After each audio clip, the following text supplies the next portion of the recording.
But before we start, please like and subscribe our channel. Hokage's office. You rang grandma, said a blonde man right before he dodged a chair. I told you to stop calling me that Gaki, answered Tsunade. The fifth Hokage with a vein popping out of her forehead. I'll stop calling you that when you stop drinking and gambling. Tsunade snorted, as if that were ever going to happen. If Tsunade ever stopped drinking, then the end of the world was surely coming soon. Asking Tsunade to stop drinking and gambling is like asking Naruto to stop eating ramen, never going to happen. Okay, enough of that, let's get down to business. I have an S-class solo mission for you. This got Naruto's undivided attention. It was rare to get a S-class mission, and it was rare to get a solo mission, but an S-class solo mission was on a whole different level. Naruto, we're trying to expand our knowledge of the lands surrounding the elemental nations. This is only S-class because of the unknown mission length and the fact that you're going into unknown territory. Leave as soon as possible. The blonde could hardly contain his excitement. He would be heading to a land nobody from the elemental nations have ever gone to. And Naruto, yes, there's this thing called Sword Art Online that's about to be released to the public in that country. However, before it's released, a select few people can try out this, whatever it is, in its beta version.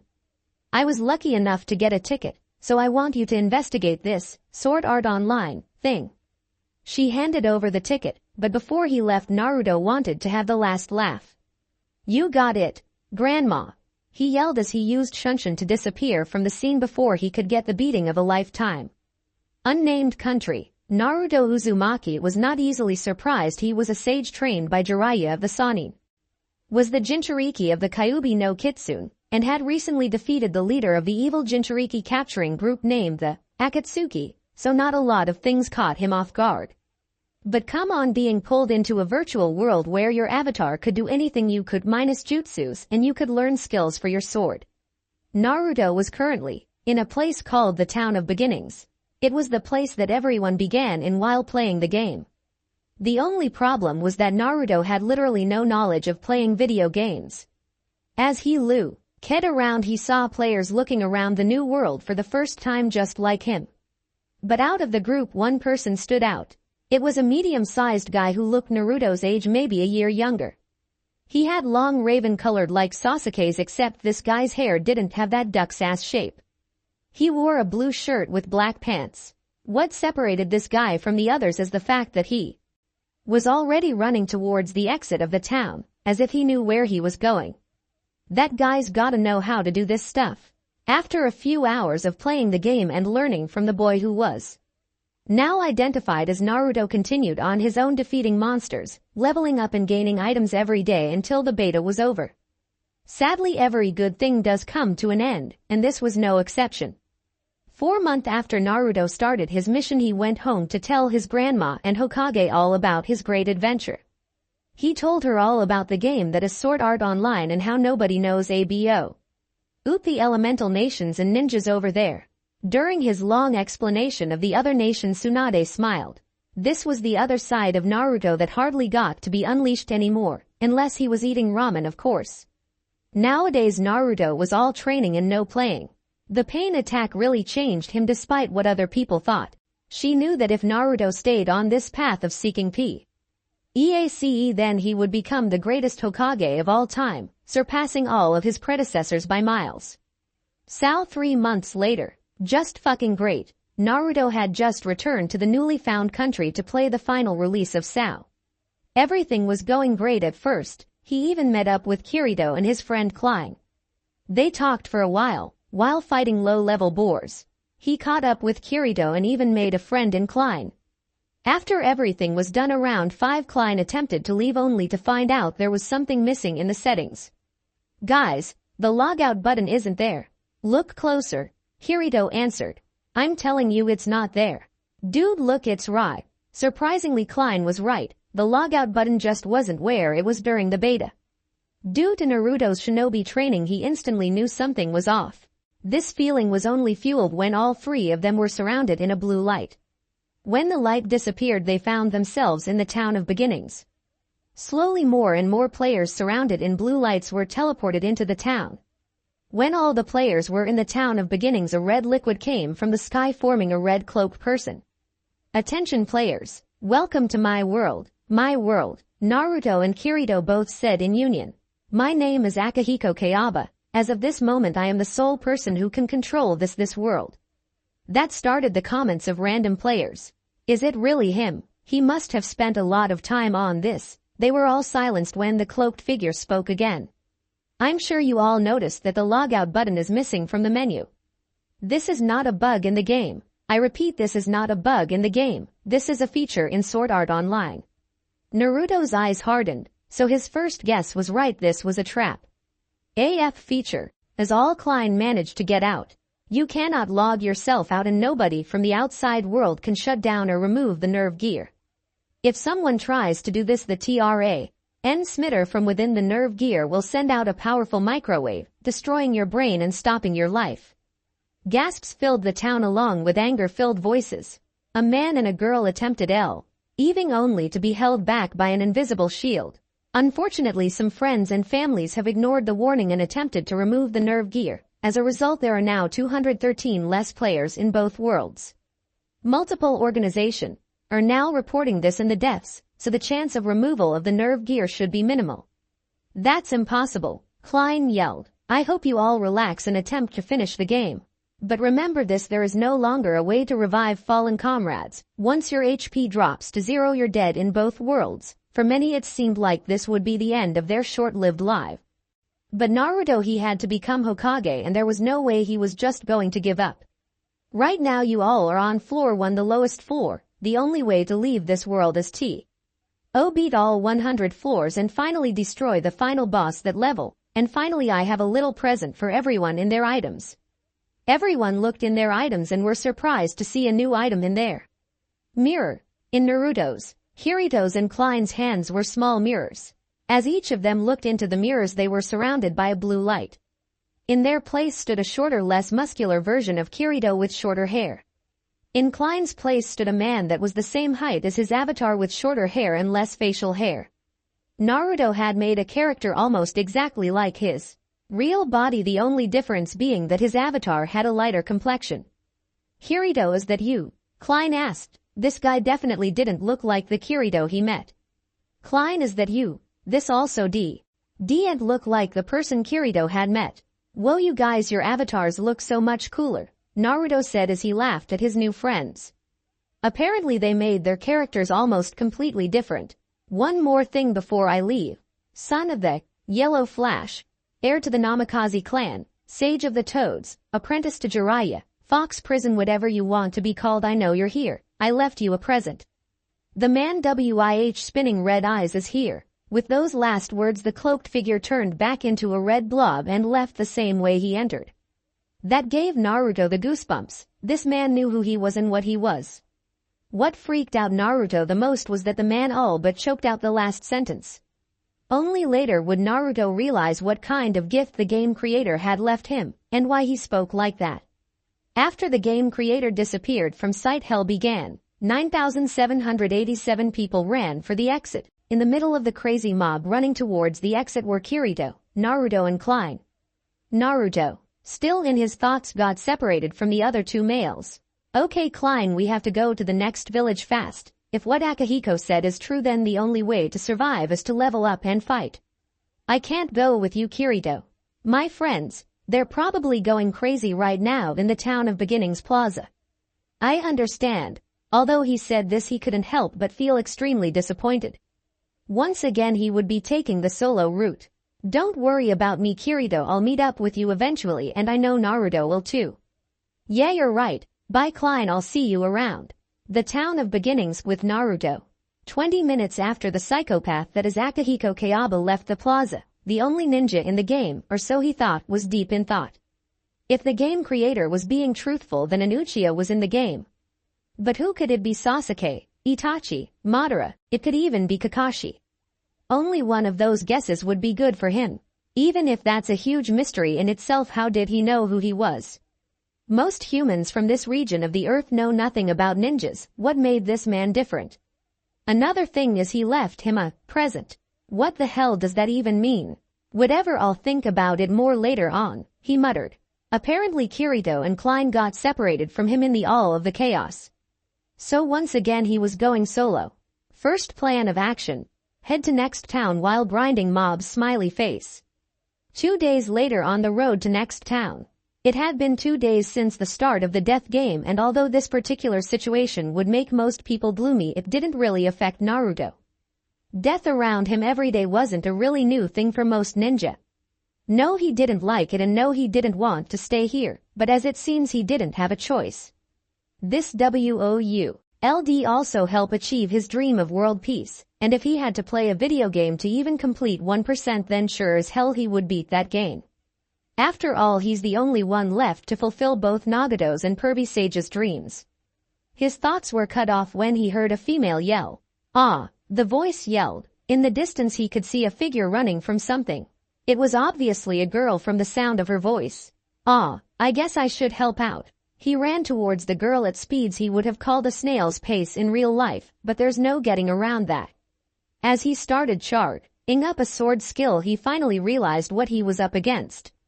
Behind the girl stood a boar twice the size of a regular boar that can be found around town of beginnings. That wasn't the problem. For Naruto, after all, he'd fought thing 100 times his own size. The real problem was the boar's level. That was a level 12 boar. It was only 2 days into the game and he was still on level 4 almost. 5, and that was only because he was constantly taking missions from NPCs.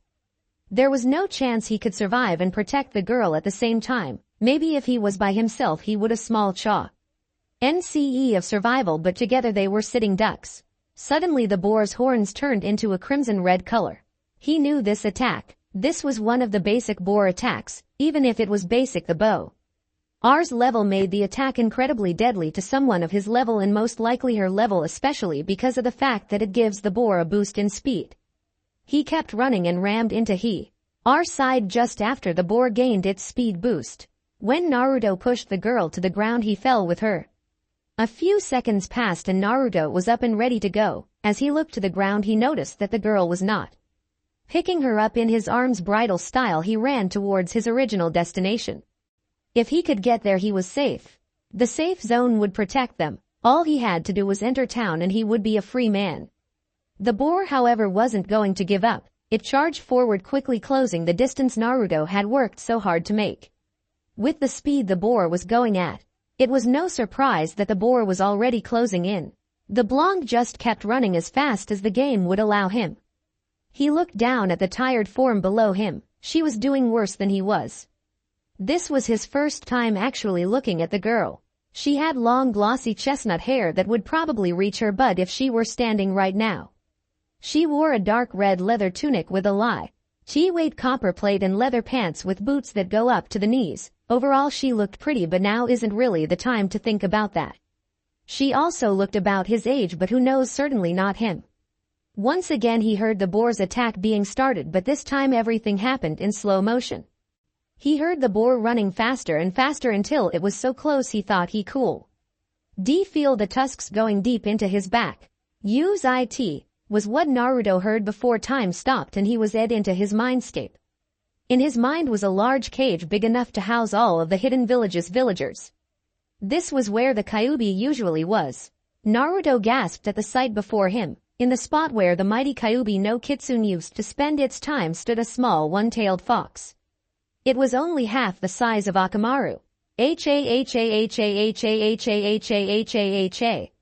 Shut up.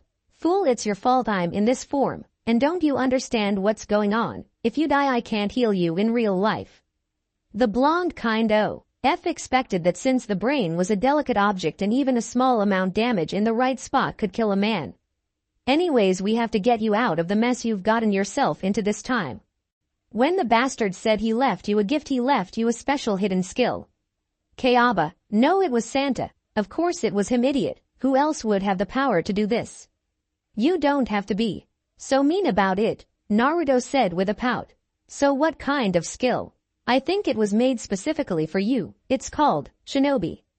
Why do you think it would be made for me? Oh, I don't know, maybe it's the fact that one of the abilities you can unlock is the Rasengan. Oh, that was a first. No wonder why the now small fox thinks that it was made for him. It did make sense, after all he was the heir to the clan that owns that technique.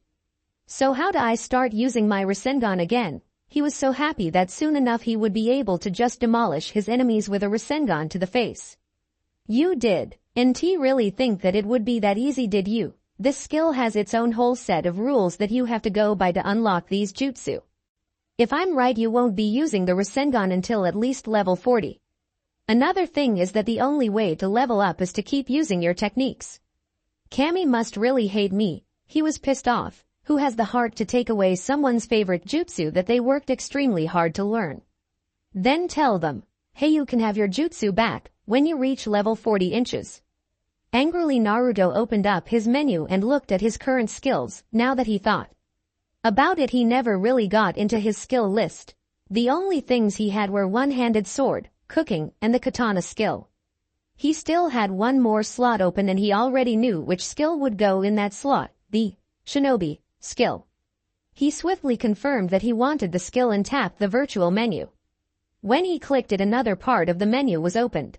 It had 4 choices: plus chakra, plus ninjutsu, plus genjutsu, plus taijutsu. As soon as he saw ninjutsu, he tapped it. He was greeted by the sight of a lot of question marks. Ninjutsu, plus LVL 5, plus LVL 8, plus LVL 11, plus LVL 14, plus LVL 17, plus LVL 20, plus LVL 23. Tay list continues. That gives me mountains of choices, the blonde said sarcastically. He went back to the original Shinobi menu. Plus chakra, plus ninjutsu, plus genjutsu, plus taijutsu. Guess chakra will have to do for now. Chakra, plus control, LVL. 1. Understand basic concept of chakra and can channel chakra to body parts to enhance.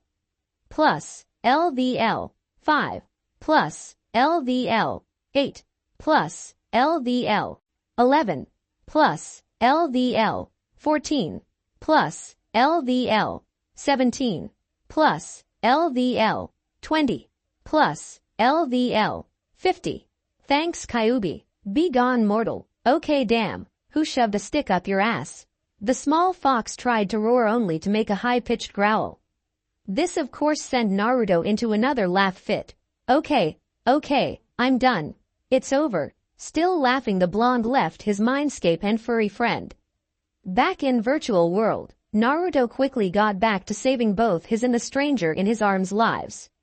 Then he remembered why he was led into his mindscape in the first place. The huge boar had initiated its attack and was about to trample the blonde. He could already see the town, and it was literally a quarter of a mile away. So close, whispered to himself. Think, Naruto, think. Do you have any skills that can help you get away? He almost let the boar kill him when he finally remembered his new Shinobi skill. Channel chakra to body parts to enhance.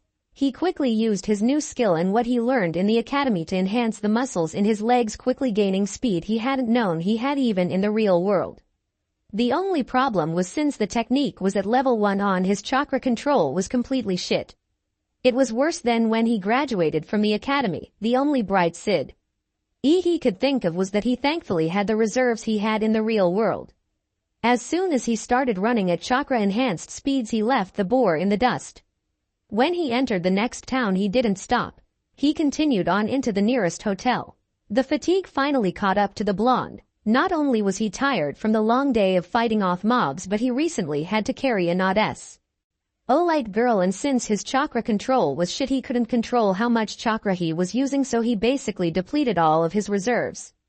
All in all, the boy was not in the best conditions. He was so tired he didn't know that he went to the most expensive hotel on the first floor of Aincrad. But for now that didn't matter. After paying for the room for the week, he took the key and slowly walked to the room. The girl in his arms had completely fallen asleep, which made it harder to carry her around. So when he got to the 1-bedroom apartment, he threw the girl onto the only bed and soon joined her under the covers. He was still completely tired and was probably even worse than when he entered the hotel. For the last time that day, he closed his eyes and fell into a deep sleep. The next morning, why do my legs hurt so much? Chu's cerulean eyes opened and closed again when the light hit them. This had been the best night of sleep he had ever gotten, even counting back at the village. He yawned and tried to get up. That's when he noticed weight on his arm. Looking down, he saw the chestnut-haired girl from the day before. A red hue adorned his cheeks as he realized that He slept with the girl in an awkward position. To make things worse, the girl chose that moment to wake up. She yawned cutely and looked at him completely confused. Here was a man in the same bed as her with his arm around her. Punch to the face. What are you doing here? Asked the still tired and angry blushing Asuna. Well, I was waking up, that is until I got punched in the face by a stranger. Why do you think I punched you? All I remember from yesterday was running from a level 12 mini-boss and passing out, she said as the anger slowly subsided. Yeah, well, how do you think you sir? Vivd, was all he said as he left the room. 0-0 realization quickly hit the girl in the face. This blonde stranger was the person who saved her. But why? This wasn't a game anymore. He could have easily walked away and saved himself. Hey, do you want any breakfast? The blonde-headed boy once again entered the room. This time he looked a lot less tired and he had a plate with eggs and bacon. Why are you doing this? She said quietly. Doing what? Naruto replied happily. See, there you go again. First you save me, then you bring me to your home. After that I punch you. You answer my punch with a plate of food. What's wrong with that? He answered, still confused. Why are you so nice? This is life or death. There's a huge chance that you could have died trying to save me. So why? Well, there's a lot of reasons why I helped you. First of all, it's just the right thing to do.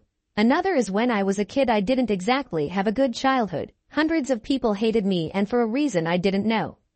People would see me in trouble and ignore my cries for help. So now I help people out whenever I can and hope they never have to go through what I went through. This made Asuna look at him in a whole new light. This guy sounded like the kind of hero you could find in a comic. He also looked like one, with those strong arms and the way they held me. So is that a yes or a no? Naruto asked as he pointed to the food. No thanks, I didn't leave the town of beginnings to eat good food. Then why did you? I left because I don't want to lose myself. Throughout my entire time being here I want to be myself. If I were to stay in the town of beginnings then I would become a shadow of my former self, and I'd rather die by a monster than live my whole life being fake. That's a lot of bullshit. If that's the reason you're fighting you shouldn't even try to live, he said angrily.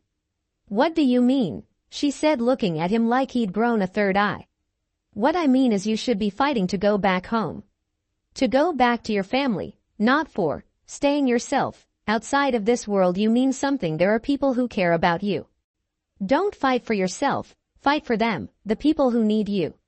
If you keep fighting monsters like the one I saved you from, then you're going to get yourself killed. But even if that doesn't matter to you, people outside of this place will be crushed just because you decided to run yourself to the ground, and not even for a good reason. He left the food on the nightstand and left the room. This left Asuna to think about what he said. After leaving his apartment, Naruto decides to go out training. After all, he can't beat the game by only knowing how to channel chakra into his body. Another nice thing would be getting the mission for the anneal blade. Yeah, that would definitely be helpful. But who knows what would happen. 5 hours later, his training time was cut short when a monster got a lucky hit and lowered his health past 3/4. Naruto decided to go home and cook himself some food. It probably wouldn't be good, but he could always imagine it was ramen. The blonde-haired sage walked up the stairs that lead to the room he was staying at. When he entered, he surprised to see the table set and a plate set for him. On the side opposite to his plate sat the stranger he had met the day before. He was about to apologize for yelling at her earlier, but was cut off by her own apology. I am sorry about how I acted earlier, and you're right. I should be fighting for my family because they are the ones who were hit the hardest, and they were the ones who care about me the most. So thank you. With that, Asuna stood up and hugged the complete stranger. He returned this hug with his own. They stayed like that for a while. Naruto was a complete cherry. He had never really had contact with a girl besides fighting and getting punched. Asuna also looked like a cherry, but for a completely different reason. Her reason being that Naruto had an incredible build. She could feel his hard muscles surrounding her, and she could feel his hard six-pack against her own stomach. Eventually they let go and sat down to eat. Asuna had prepared 2 plates of beef with rice and peas. As she was enjoying her creation, she could hear someone sobbing. In front of her sat the stranger. That plate. What's wrong? It's, spit it out already. It was so good. The blonde got on one knee and took out a ring he got from a mission the day after the game began. Please marry me and make me food like this every day. That was the last thing he said that night. Asuna knocked him out cold. That was also the night Naruto would think of as the day he truly became friends with Asuna. December 2, 2022. A little over a month had passed and about 2,000 players had died. Still no one had found the boss's room. Not even Naruto himself, who was a beta tester, had found it. It's not like he was actually looking for it. Ever since he met Asuna, he and the girl had done their best to level up as much as they could. Now a month into the game, Naruto was at level 15 and Asuna was at level 14. Today was a very important day. Today there would be a meeting about the boss. Naruto was usually the first one up due to his training as a ninja, but today Asuna had gone to bed early. Naruto-kun, get up. A while into their friendship, Naruto had started calling Asuna, Asuna-chan, and Asuna had recently started calling him, Naruto-kun. Just a few more minutes, was his reply. Oh my gosh, I just leveled up my cooking skill, now I can make ramen. She smirked as he jumped out of bed and pulled her into their kitchen. Asuna, ramen please, smiled at him, the smile that let him know he was lied to. That's mean, Asuna-chan, he said as he pouted. After eating breakfast they started on their way to the meeting. Once they entered the Colosseum-shaped meeting spot, they were greeted by the sound of about 50 people laughing at a blue-haired man. They were yelling things like, "You can't be a knight in this game. There's no class system in this game." Naruto joined in the laughing just for the fun of it. He looked like a madman. Naruto-kun, why are you laughing? Asuna asked while looking at his sudden mood change. He stopped laughing enough to answer. I don't want to seem out of place. Asuna facepalmed at this. This was Naruto though, and she wouldn't have it any other way. There was a blue-haired man in the center of the meeting. He started talking to silence everyone. Yesterday my party found the boss's room. This quickly got everyone's undivided attention. This was crazy. All they had to do was beat the boss and they would reach the 2nd floor. None of us can beat the boss alone. Not even a party could do it. We need a raid group. Who's in? There were multiple yells of, yes, and, we can do it, but most people just smiled and nodded their heads, signifying that everyone was planning on going. Everyone get in. 2 parties. Naruto and Asuna looked at each other with the same thought going through both of their heads. Where were they going to get another teammate? From the look of it, everyone had teamed up already except for a black-haired boy that looked like Kurita. Kirito, yelled the blonde. The raven-haired boy turned around to see his longtime friend and the only person he knows that would put their real-life name in a game.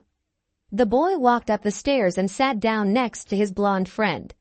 You better be partying with us. It's not like I really have a choice, replied Kirito dryly. This is Asuna. She's a friend I met a few days after we got separated. Before they could speak anymore, the blue-haired man spoke again. Okay, I'll see you all tomorrow here at, let's say 8 a.m., before anyone Old leave, an average height man with orange hair, ran up to the blue-haired man, now identified as Diabel. Wait, hold on. Yes, do you have a question about the raid? No, my name is Kibao and I want to get something off my chest. There are people here who need to apologize to the 2,000 people who died. When this stupid game began, all of them left the town of beginnings and all of the people who didn't know left from right. You are talking about the beta testers, correct? Diabel's eyes widened slightly for a second, but it was enough to tell the blonde shinobi that Diabel was also a beta tester. Obviously, and they should give up all the call and items they earned after dashing out of the town of beginnings. I know there are a few of them here, so come out of hiding and pay for what you've done. A few people from the crowd agreed with him, and those that were beta testers flinched and looked at the ground, minus Naruto. This man was starting to get really annoying. The blonde stood up and walked down the stairs to Kibao. Kirito and Asuna looked at him with wide eyes. Was he really going to give himself in? Finally, one of the traders comes out. Call in items please. Hibao put out his hand. So you're saying that all of us beta testers should apologize for the deaths and give you all of our call and items? Hibao took a step back. He was intimidated by the tall blonde but stood his ground. Why yeah they should. Did you get one of these books? Naruto held up his copy of the guide for Sao for everyone to see. Yeah, who didn't? Exactly, everyone did, but almost no one actually read it. In the book there are lists of the best places to grind, shop and even info on the boss. And who do you think helped make the book? The beta testers. Another problem with what you said was the fact that most of those deaths weren't even caused by actual game reasons. Most of those deaths were caused by suicide. That shut Hibao up. It was completely true. In the book there was everything. The blonde said there was, and a lot of people did commit suicide when the game first started. With that over with, Naruto walked up the stairs to leave, followed by Asuna bid farewell to the raven hair Ed boy who said he needed to do something and couldn't come. Outside boss room F1. Everyone knows the plan, right? Everyone nodded as Dibble pushed the double doors of the boss room open. The boss room was dark and resembled a palace. At the end of the room sat a red muscle-covered canine. Atop its head was the name, Ilfang the Kobold Lord. Naruto smiled. Just like the beta. The mighty beast picked up its bone axe and jumped from its seat down to the ground where the players stood. Diabell chose that moment to take control. Squad A and B rushed the boss. The groups attacked the boss, while everyone else awaited command. C and D get ready to switch with the A and B. Squad E, keep those kobold sentinels off of us. With that last order given, everyone went to work. Naruto and Kirito both rushed at an opponent, striking at them with a normal slash. Switch. Asuna ran forwards as Naruto jumped back and switched with Kirito. The chestnut-haired girl's blade glowed a neon green as she used linear, the weakest of the rapier attacks. Even slow, it quickly finished Naruto's job and left Naruto to finish the second sentinel. Within seconds Naruto disposed of the sentinel using an upward slash. The three of them made light work of the last one using their weakest attacks, Asuna linear, Naruto and Kirito slash. Now with that job done, the three party members turned towards the boss. Its health was already at halfway through its third bar. Ilfang threw his axe at Asuna. It threw it so hard Asuna couldn't dodge or block it, despite the fact that she could see it coming at her.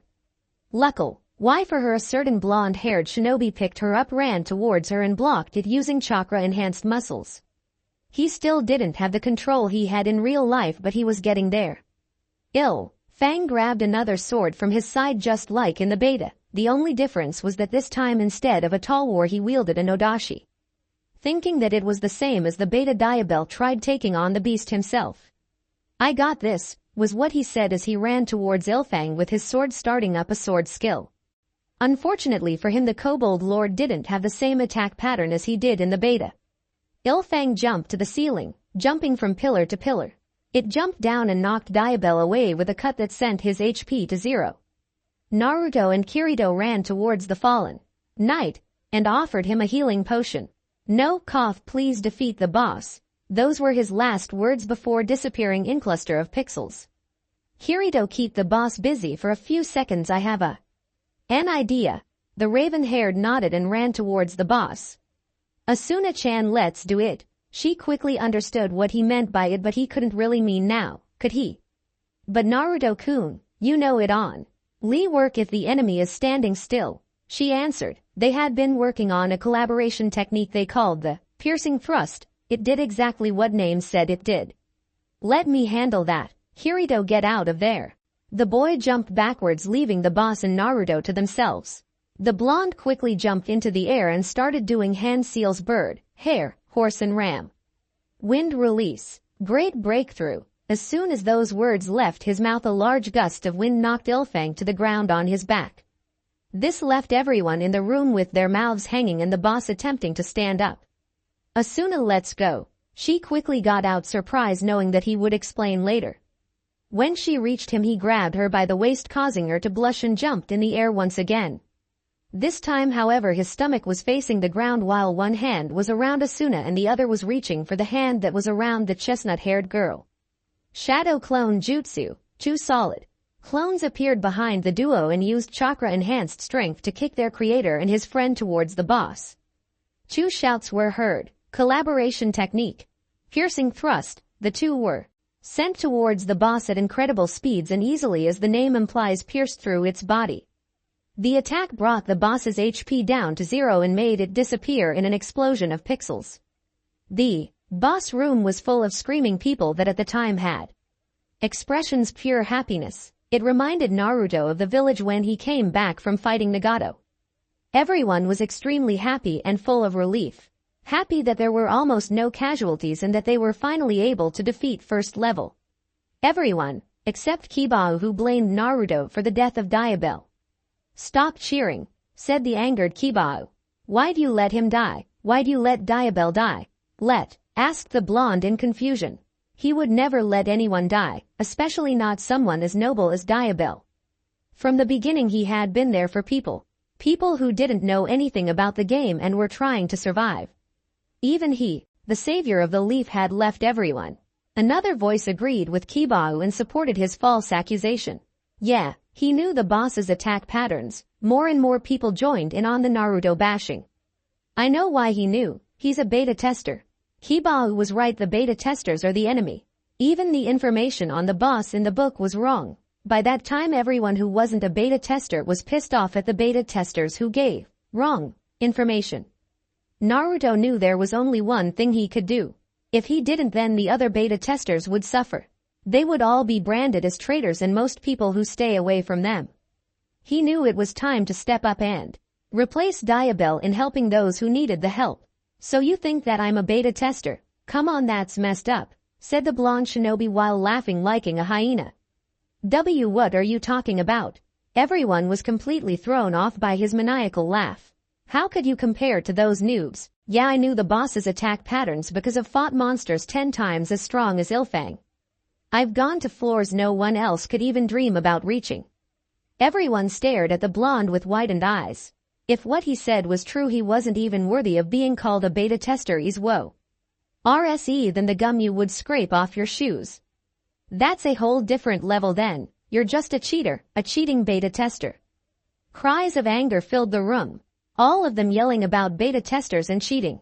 Dirty cheating tester. Lying bastards. He's a beater. That last one seemed to stick to the blonde.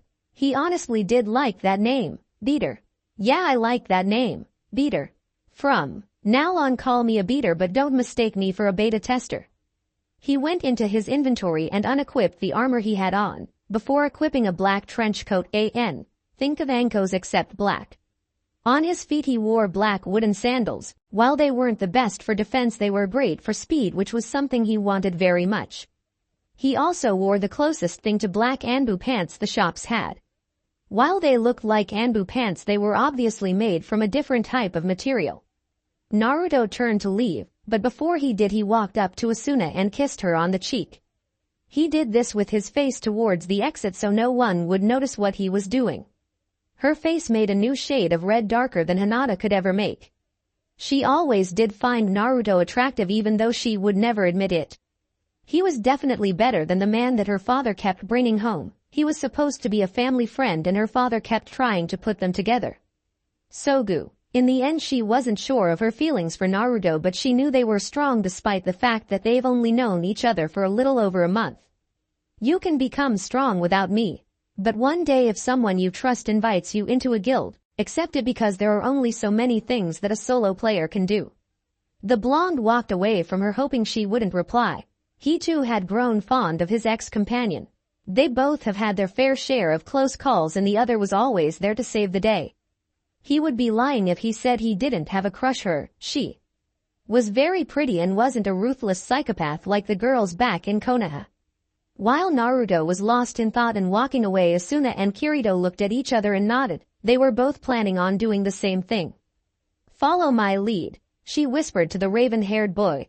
Hold on 1 second, Asuna yelled, gaining the attention of everyone in the room including Naruto.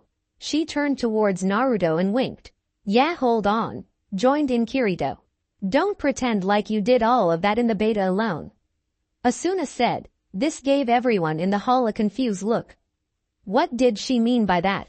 Yeah, what about that time we went on a player killing spree? The duo could definitely tell a lie. Both of their faces were red and completely full of rage. albeit Asuna's face was more red than Kirito's due to the kiss earlier. Naruto just smiled at them. What could he possibly have done to gain such great friends? What, are you just going to leave your best friend and your girlfriend? Kirito had seen the kiss Naruto left on Asuna's cheek and immediately thought they were together. So he didn't think when he said that.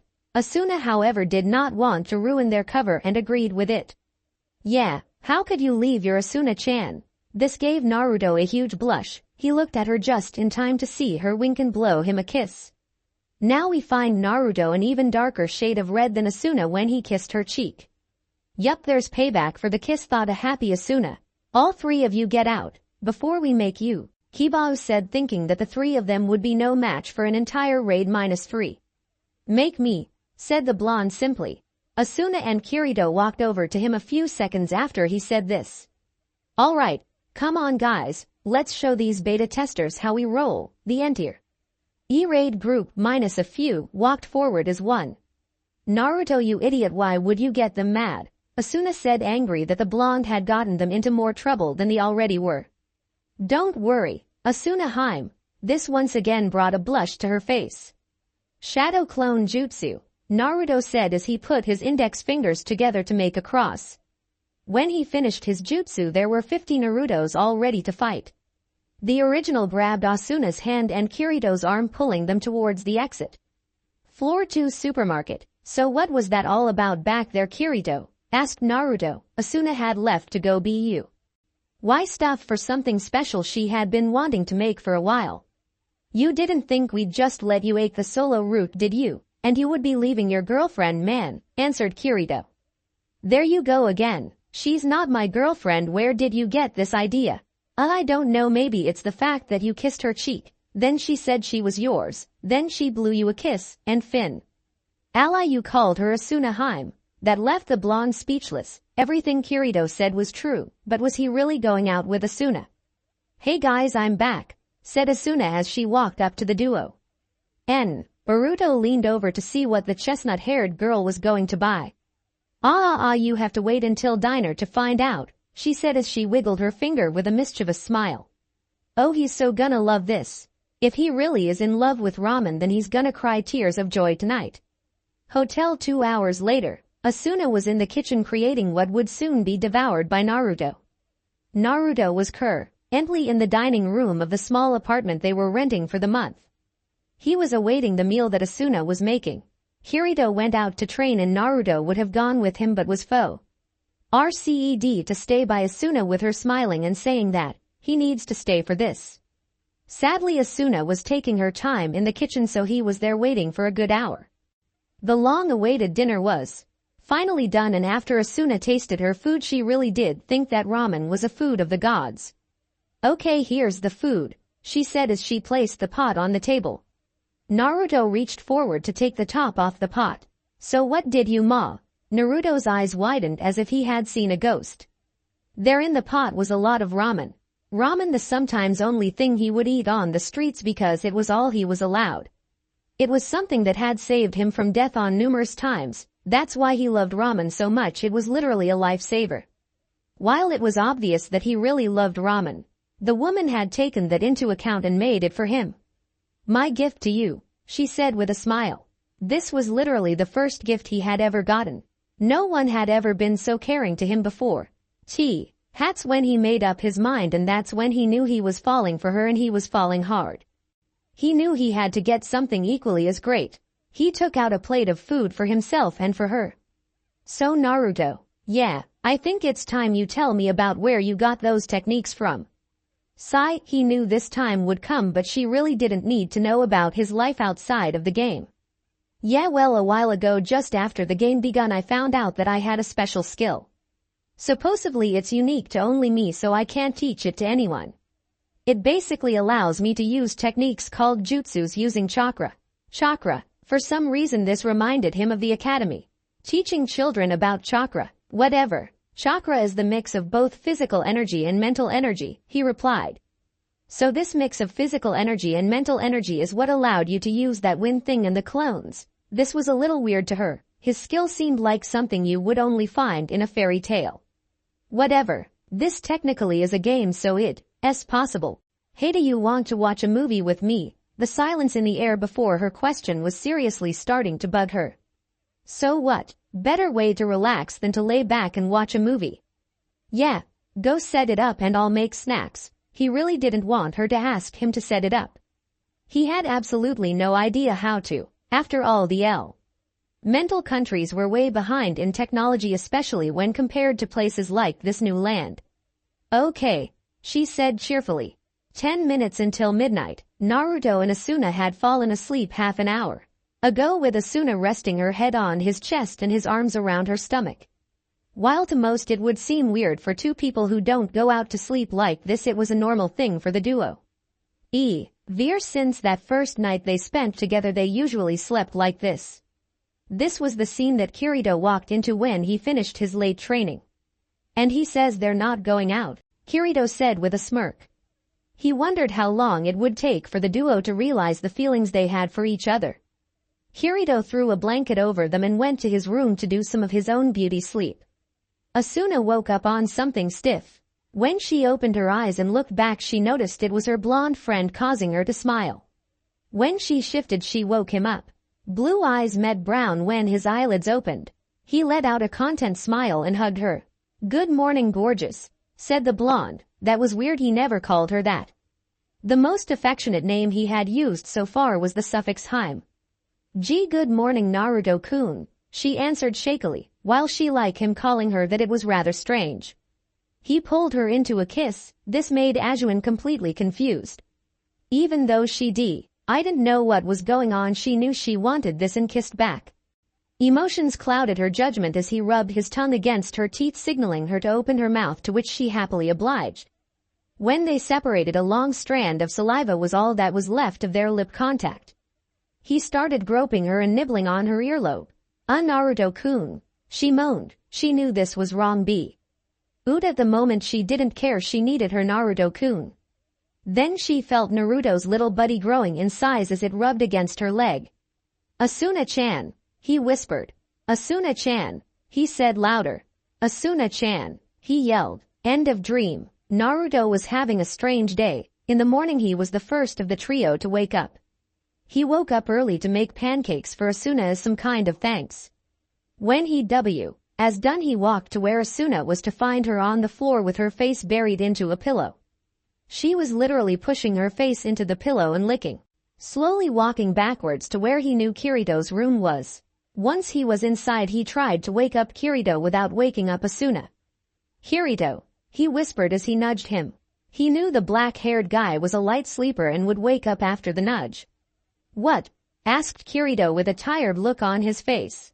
"I need your help. Ask Asuna. She is the problem." He was already back to sleep. "Fine. He doesn't want to wake up, then I'll make him," thought the blonde with a devilish smile on his face as he left the room. Quietly he tiptoed to the bathroom and poured really cold water into the cup. After that he went back to the room the same way he left it. Naruto walked back into the room only to see Kirito wide awake. He had seen the devil-worthy smile and heard the water rushing and did not want to be pranked today, so he woke up to escape the watery prank Naruto would have played. "So what's your problem? And why do you have a cup of water?" He already knew why, but that's not what's important. "What, a guy can't drink water?" he said, trying to cover himself. "And the problem is Asuna. What about her?" he asked. What could possibly wrong with the girl that the blonde would have to wake him up? In the living room, Asuna was still having her make-out session with Naruto. Kirito was staring at the sleeping girl with wide eyes. Naruto, she's kissing that pillow, but I wonder who she thinks that pillow is." He had a thoughtful look on his face. "Naruto-kun," she moaned while still on the ground.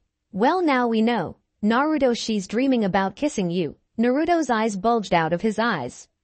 To stop her, he jumped onto her waist with his legs opened. Kirito's sweat dropped at that. "Good job, Naruto, you're really helping this situation," he thought sarcastically. "Asuna-chan," Naruto whispered. "Asuna-chan," he said louder. "Asuna-chan," he yelled. Asuna's eyes flew open. What the hell just happened? One moment she was having an intimate moment with Naruto-kun and now they were on the ground with him screaming her name. "Asuna-chan, are you okay? You were dreaming." Oh, that made a lot of sense. Obviously Naruto would never want someone like her. He probably likes someone else in the real world.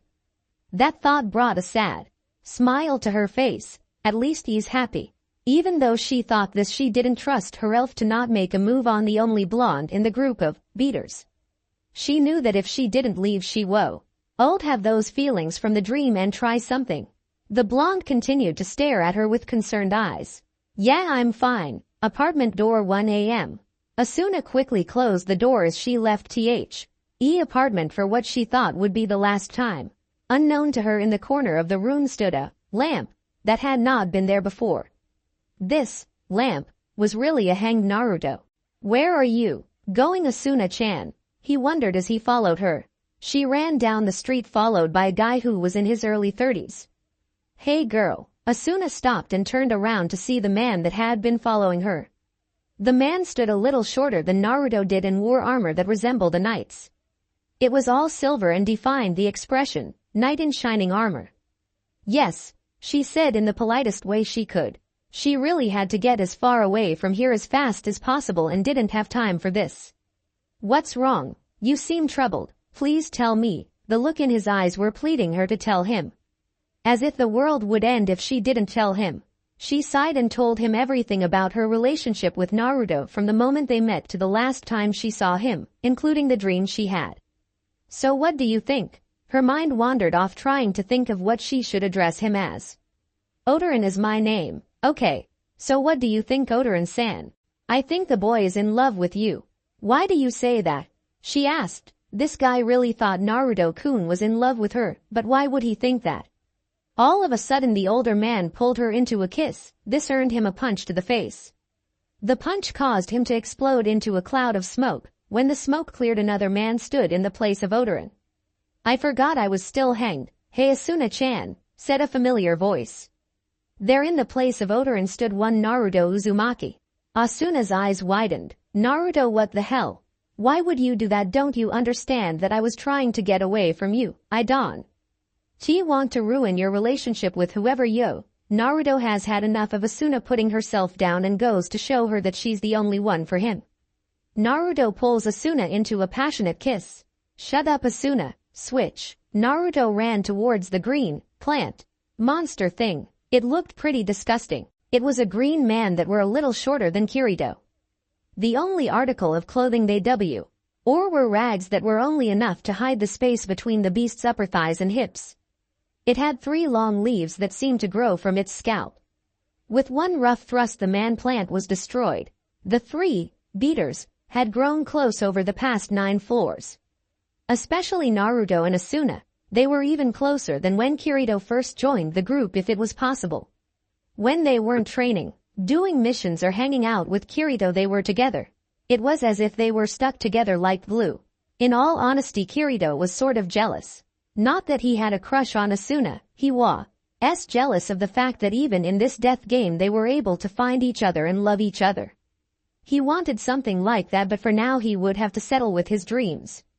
Right, Naru? 2 in the team getting ready for what promised be a tough fight. He knew the whole team was ready. They had all been training to complete exhaustion on numerous occasions. He knew for sure that he was ready for whatever was going to be thrown his way.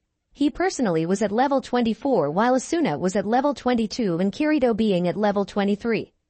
On a scale of 1 to 10, his Shinobi skill was pretty good. He had a 7 in ninjutsu due to the fact that he already knew some elemental ninjutsu and was allowed to use it in the game. Another reason he gave himself a 7 was the fact that he was allowed to use both of the Kekkei Genkai that the current Mizukage could if you didn't know, the Kekkei Genkai are steam release and lava release. Sadly his genjutsu skills were still non-existent. It's an OT that he didn't want to learn the art, he just couldn't control his chakra enough in the game.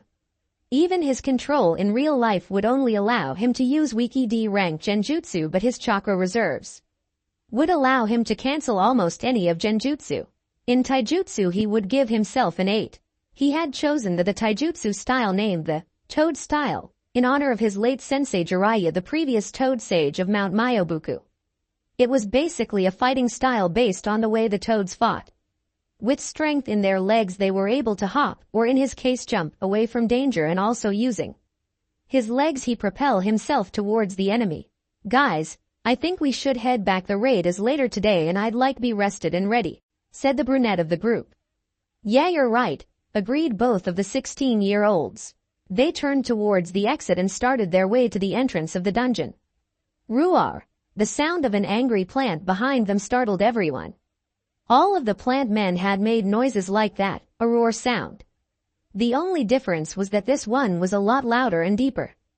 Before they could turn around, they were all forced against the wall by what seemed like thick vines. With their arms tied together, they couldn't even reach for their weapons. Naruto, however, didn't need his weapon. Yoden. Modeki. He forced out a fiery red liquid from his mouth, causing it to burn through the vines. This was one of his Kekkei Genkai, the lava release. It allowed him to release the mixture of fire-based chakra and earth-based chakra. The only problem was that it took more chakra than it should, again due to his control. He had it a bit under what his control was in the real world. He wouldn't dare try and use Yoden Modeki to try and burn through his teammates' binds. The jutsu allowed him to spit out a small amount of lava. Even if it was a small amount, in this game a small amount could very much kill them. The blonde finally took a good look at their attacker. It looked almost exactly like the other plants, but taller and obviously buffer. Leaf Tank was what it was called, and it had a star next to its name, meaning it was a rare spawn. He decided he had enough of these green guys and used the new jutsu he had learned recently. It was for his Kekkei Genkai Yoden. He slowly went through the hand seals and took in a deep breath. He could feel the burning liquid getting ready to leave his body. Yoden. Tsunami o Nensho. A large tidal wave made of pure rock and fire burned into the plant. It made another strange noise. Reach! Yelled the plant before. The large amount of lava covered the plant, completely enveloping it. The sign that told him what he got was shown in front of him. He got a poisoned dagger. He was a bit disappointed because of the fact that he didn't get anything really useful, but nonetheless finally he was happy he could finally leave with his girlfriend and buddy. Kusa no Maki, floor 10. Man, those are some crazy skills, Naruto, said Kirito. Yeah, but I have to keep training if I want keep my promise, he muttered to himself. A while ago, around the 8th floor, some people in a newly formed guild. The guild was named the Moonlit. Black Cats. In the guild were 5 people. They all were almost killed when they were attacked by a group of monsters. Almost, because right before the first person was killed, the beaters defended them and killed the monsters. Keita, Saki, Tetsuo, Sasamaru, and Ducker were all extremely appreciative of the trio. During lunch, one of the guild members had decided if they couldn't even beat those low-level monsters, then what was the point of even trying to survive? The blonde, being a good-hearted man, forced them to promise that they would survive, and he promised that he would defeat the final boss and set them all free. Right now he was laying down cuddling with Asuna on the couch, with both of them wearing sleepwear. In his room, Kirito was already asleep, saying that he was tired. Knock knock. Who's at the door? Asuna asked. It was weird, they weren't expected company. They got up and went to the door to answer, with Asuna taking the lead. Who are you? Asuna asked. At the door stood a tall gray ponytail-haired man with red eyes. They were completely red, with on black pupil and 5 lines that branched out of it and made it look like a sun. He looked old, but not so old that it's weird to see him playing this game.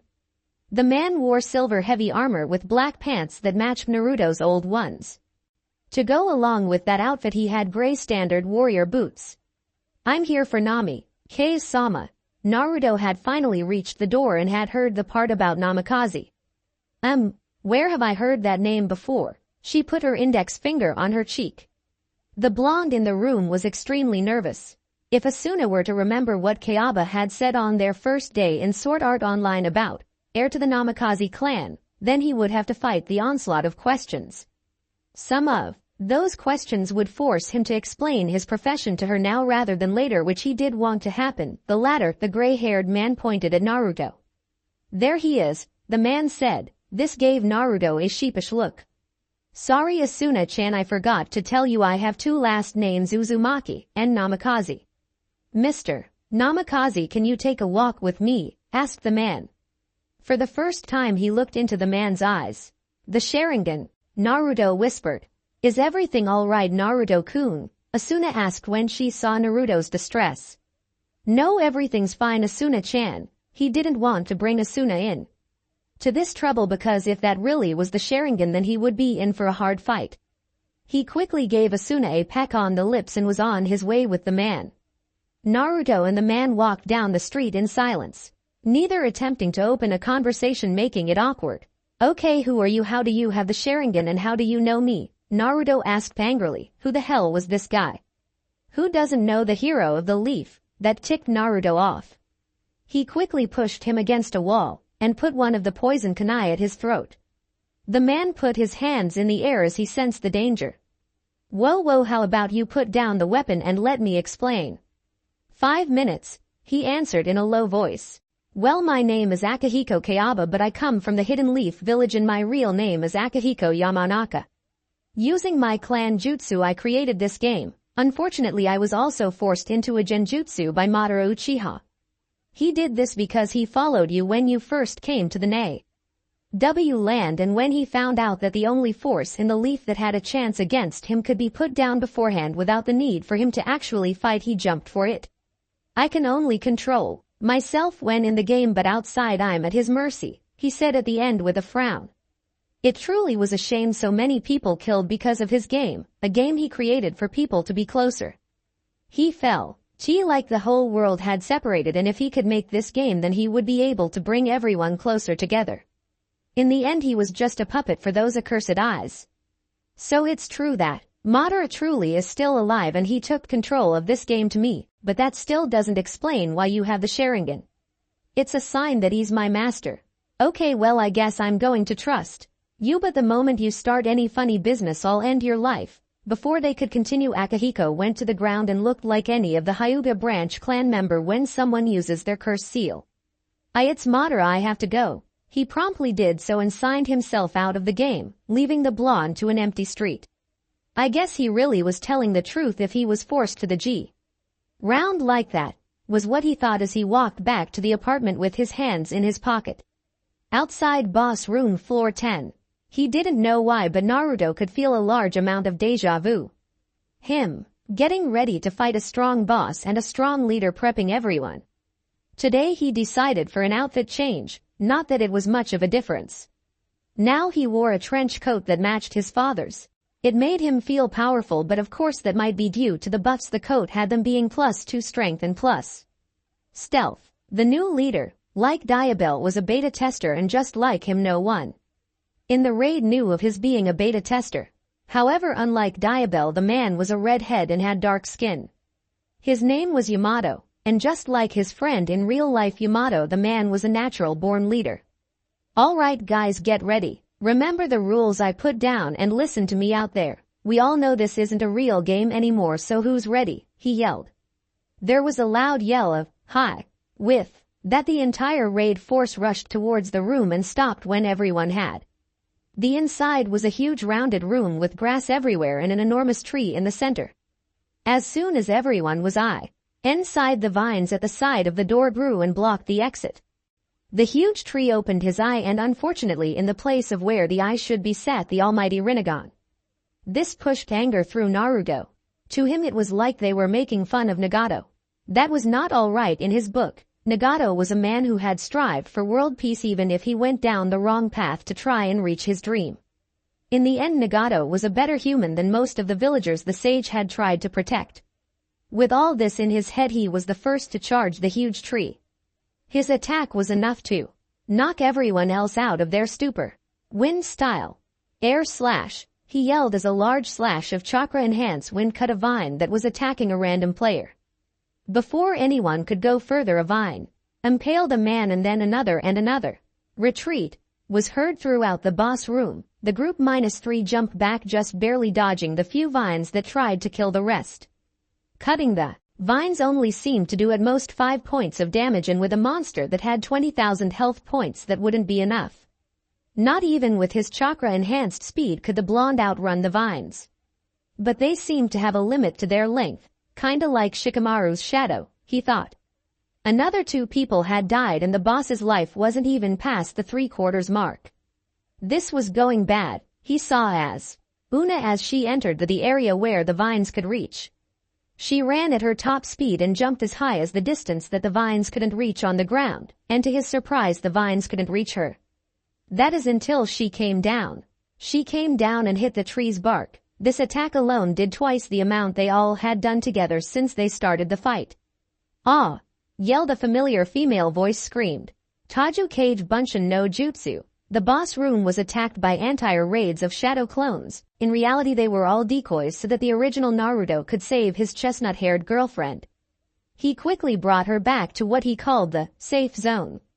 From that attack she earned a poison debuff that wasn't fatal, but it slowed her down and made her lose a little bit of life every 5 minutes.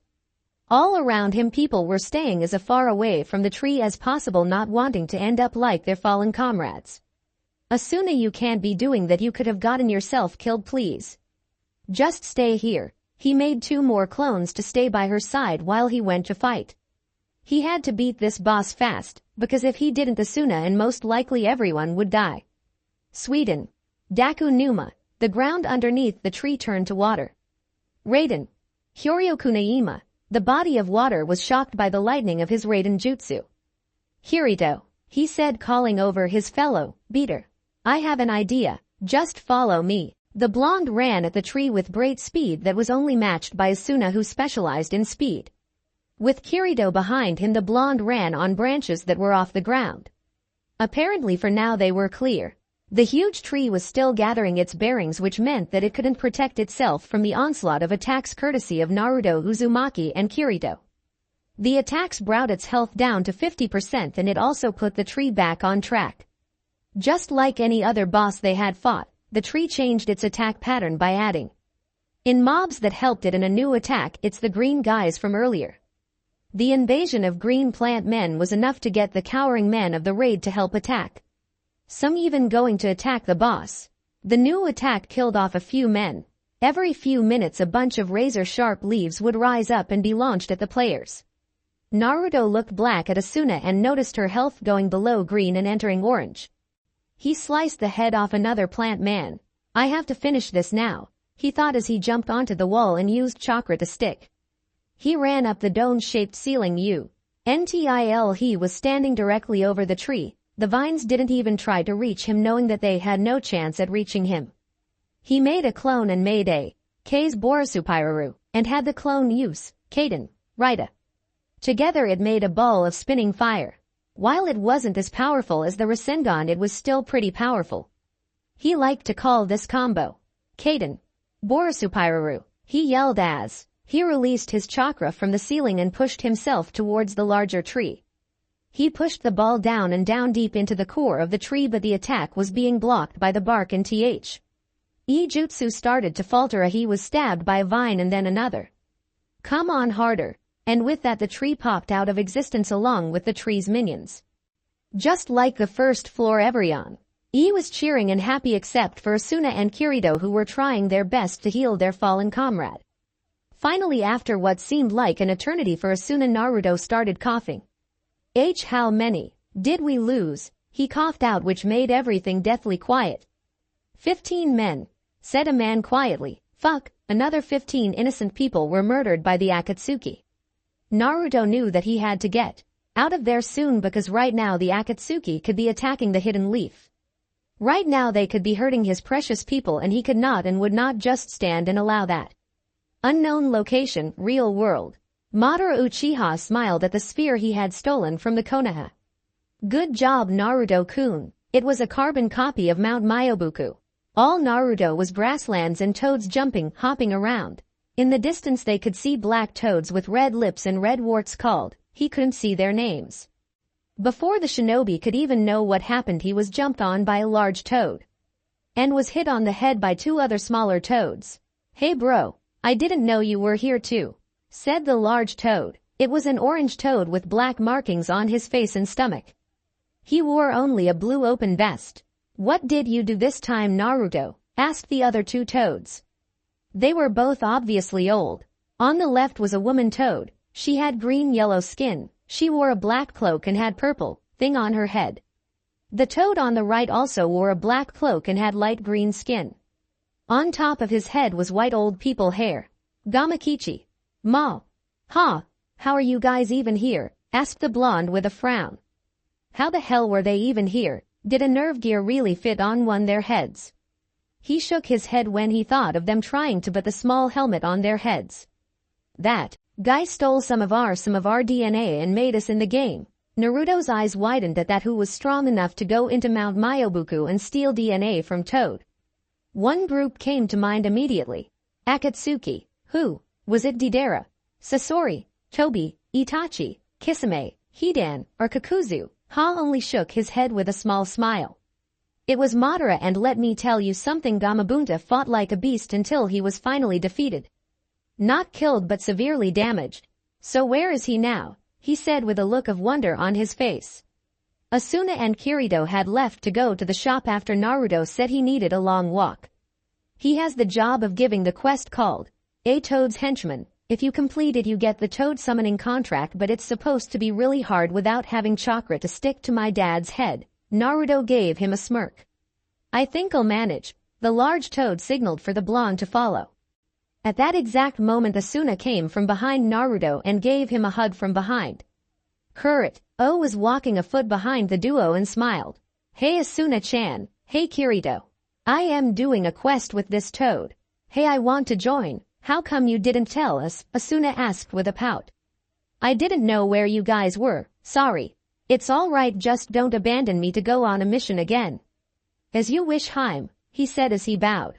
Asuna's cheeks reddened. She still couldn't control her blush when Naruto called her that. Every boyfriend, if you can call them that, was forced onto her, not raped by her parents, and they were all complete assholes who thought that they could have anything because of their clan or parents. Having a real boyfriend for the first time was nice for the girl and she loved it. Whoa bro, got any tips for getting a girlfriend for a Toad? Asuna's eyes went wide, as she knew NPCs couldn't have conversations with players, so, 0_0. And Naruto, how is he talking to you like that? The blonde's eyes also widened when he realized that Gamakichi was talking to him as if he was a real player. I don't know, I guess these Toad NPCs are special, he answered. When they got out of the game he knew he would tell her and Kirito about what he did in the real life. It was no use having a relationship built on lies, so he really had no choice. But when he did he knew he would make it crazy interesting. What else would you expect from the most unpredictable ninja? Okay, she said. She trusted her boyfriend and knew that if he did hide anything from her it was most likely to protect her. Gamakichi had long ago forgotten that question. He didn't want to cause Naruto any more trouble. 20 minutes later, Gamabunta's lair. The group had just entered the lair. Naruto had chosen to put on a mask so Gamabunta wouldn't know who the new summoner would be. In the large cave room stood the almighty Toad. Gamabunta. Who dares enter my cave? Father, these fools think they are worthy to work for you. Naruto didn't take offense to this because he knew that it was all part of the quest. Asuna on the other hand got a red face and was about to tell them both off but was cut off by the huge Toad. I will let you become my subordinates if you can stay on my head until sundown. Naruto's sweat dropped at that. He thought he would never have to do that ever again. Not again, he thought. The large Toad picked Naruto and Asuna up from the ground using his tongue and jumped through the ceiling. When his webbed feet touched the ground, the two Sword Art Online players were on his back. Naruto was the first to react by pushing chakra into his feet and grabbing onto Asuna, who was now holding onto a huge wart. Without warning, the red-skinned Toad started his jumping marathon. He hopped and just kept hopping. All of his hops would take him 5 stories into the sky. It seemed as if Gamabunta was even more of an asshole in the game world. He knew this because now the Toad was doing flips in the air and had just recently got out of a huge pond.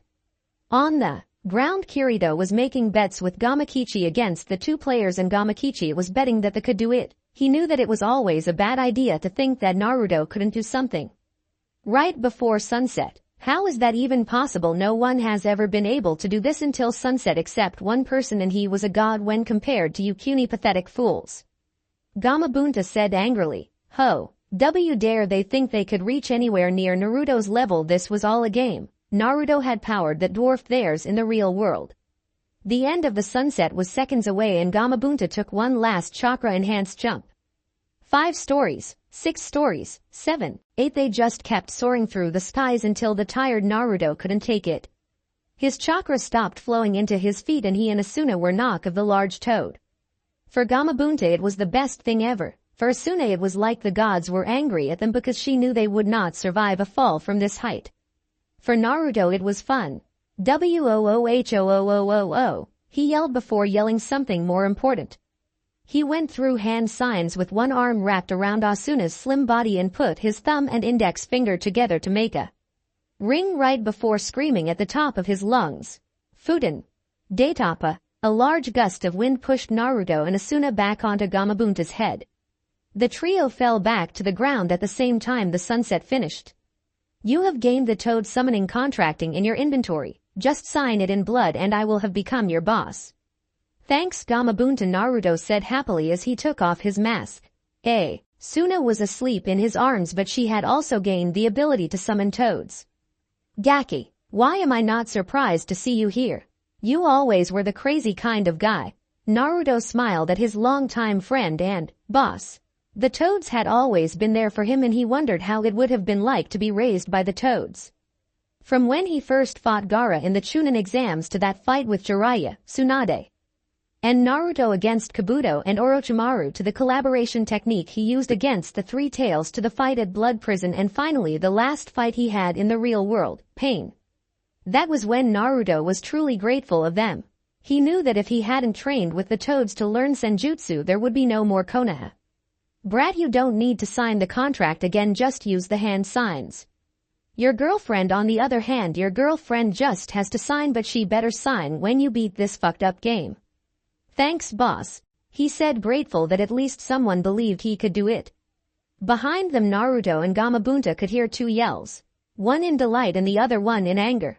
Yes, no. Gamakichi had just earned himself 5,000 call. Kirito had tea. Hot. There was no way that Gamabunta would lose, especially when his fellow beaters fell off his head. 2 hours later. That was one hell of a show, Naruto, said the voice of Keita behind them. Behind Kieta were the moonlit black cats. They all looked exactly the same as they did when they first met them in the 8th floor. He remembered that day like it was yesterday. Flashback no jutsu. Naruto and company were mapping out the boss lair.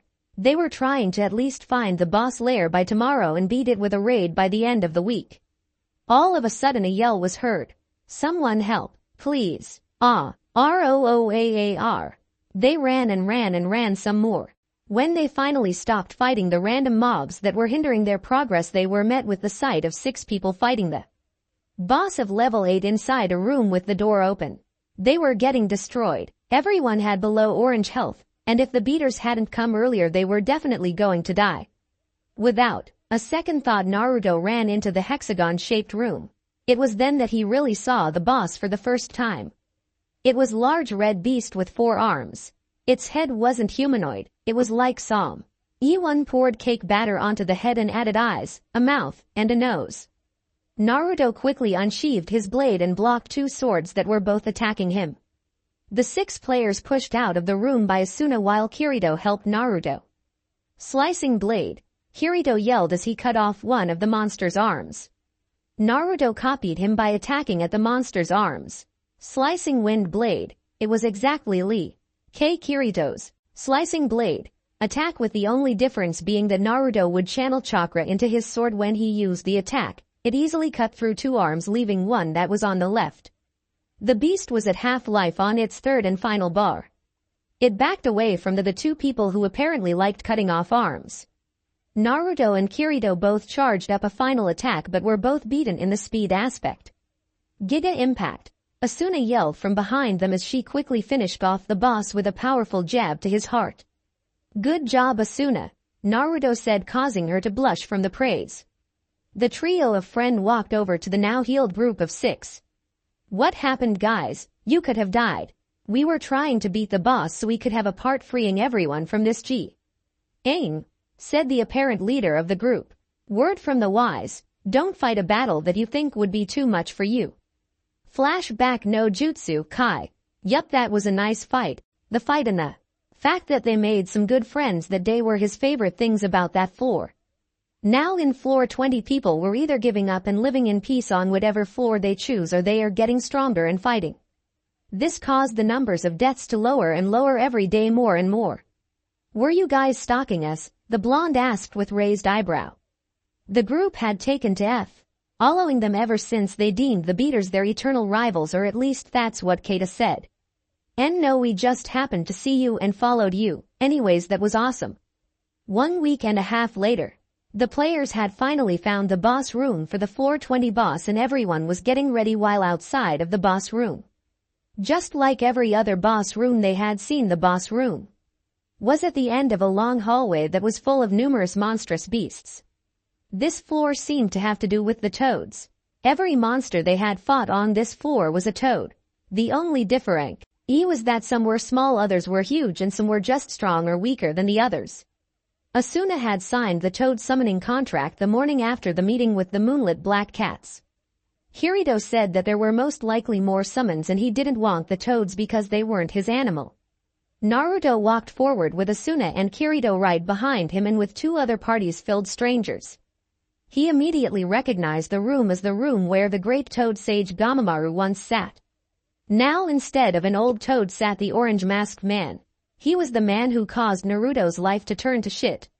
He was the one to make his mother die. He was the one to kill his father. He did all of these things, and now he sat in the chair where only the greatest of the toad sages should sit. Toby, you bastard! Naruto yelled as some of the Kyuubi's chakra was pushed into his system. Toby didn't answer. He just gave him an eye smile and said the name of a jutsu. He disappeared from sight. The man said, Kuchio's Edo Tensei. In the middle of the room a large box rose from the ground. Slowly it opened, revealing a large man. When Naruto saw who it was, he started crying. Tears poured out of his eyes. And here I thought I was done with the sniveling Gaki I knew before our training trip. I guess you aren't ready to help me with research, Jiraiya said with a smirk as he turned his head and crossed his arms. If I know the brat that will get him to stop crying, he thought to himself. Shut up, pervy sage. I don't want to help with you perverted research anyways. Naruto ran up to the man and hugged him. It was a father-son type of hug and Naruto couldn't be happier. So where's Tsunade? The white-haired man said with a perverted giggle. This caused Naruto to sigh. Once a pay. RVERT, always a pervert even after death. Pervy sage, this isn't the real world, this is a game that I got trapped in. Jiraiya face faulted. It seemed as if the blonde just kept getting into so much trouble.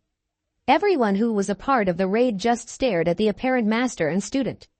All of a sudden Jiraiya's head went down, and he looked at Naruto with a pain-filled face. And Naruto. Toby. Reincarnation. Control. Me. I am sorry. Before Naruto could ask what was wrong, Jiraiya cut him off. Rasengan. A Rasengan teared into Naruto's stomach. One look into Jiraiya's eyes and Naruto knew that the jutsu had now really started. Toby was now in control of the great toad sage. The blonde-haired shinobi knew he couldn't hold back from this fight, and with Asuna at his side he rushed forwards Jiraiya. Asuna, please stay away. This is something I have to do on my own. Asuna-chan nodded and jumped back to her spot by the rest of the raid and told them what Naruto told her. Pervy sage, I'm going to bring you back to normal, or I'm going to kill you trying. All I know is that I will not die. The Edo Tensei Jiraiya let a tiny smile go on his face as he rushed towards the blonde. When they met, they locked in a serious taijutsu battle. The white-haired man sent a right palm outwards towards Naruto's face. But it was blocked by Naruto's palm that went upwards and hit his forearm. They kept going at speeds that the rest of the raid couldn't see. The 2 trained ninja jumped away from each other and used ninjutsu. Kaden. Gukaku no Jutsu. Jiraiya spit out a large ball of fire that was aimed at Naruto. Sweden. Suiryuden no Jutsu. The water dragon cancelled out fireball and produced a large cloud of mist. This is exactly what he needed. Fuden. Komu no Jutsu. The air around Jiraiya turned in acidic as it burned his body. Kirito stood next to Asuna with wide eyes. Naruto and the boss were fighting like the supermen. They both fought like they had used their powers for years and had trained to exhaustion. To his left stood a girl that was in a similar state. She had pink hair and wore a red outfit that Kirito couldn't see well, and he didn't want to look at her body cause that would make her feel weird. This is crazy. she whispered to herself. Kirito heard her and smiled. This was Naruto, his best friend and part rival. He never told Naruto, but he was always putting a lot of effort into training in hope that one day he could be on equal grounds with him and maybe even surpass him. I know, he whispered back. His comment scared her, but they both went back to watching the fight. Doden. Yomi Numa. Jiraiya slammed his hand on the ground. Naruto had seen him use this before, so he jumped away from where he was standing and jumped. On the ground where Naruto had just been standing was mud and trees. Basically it looked like a swamp. Yoden.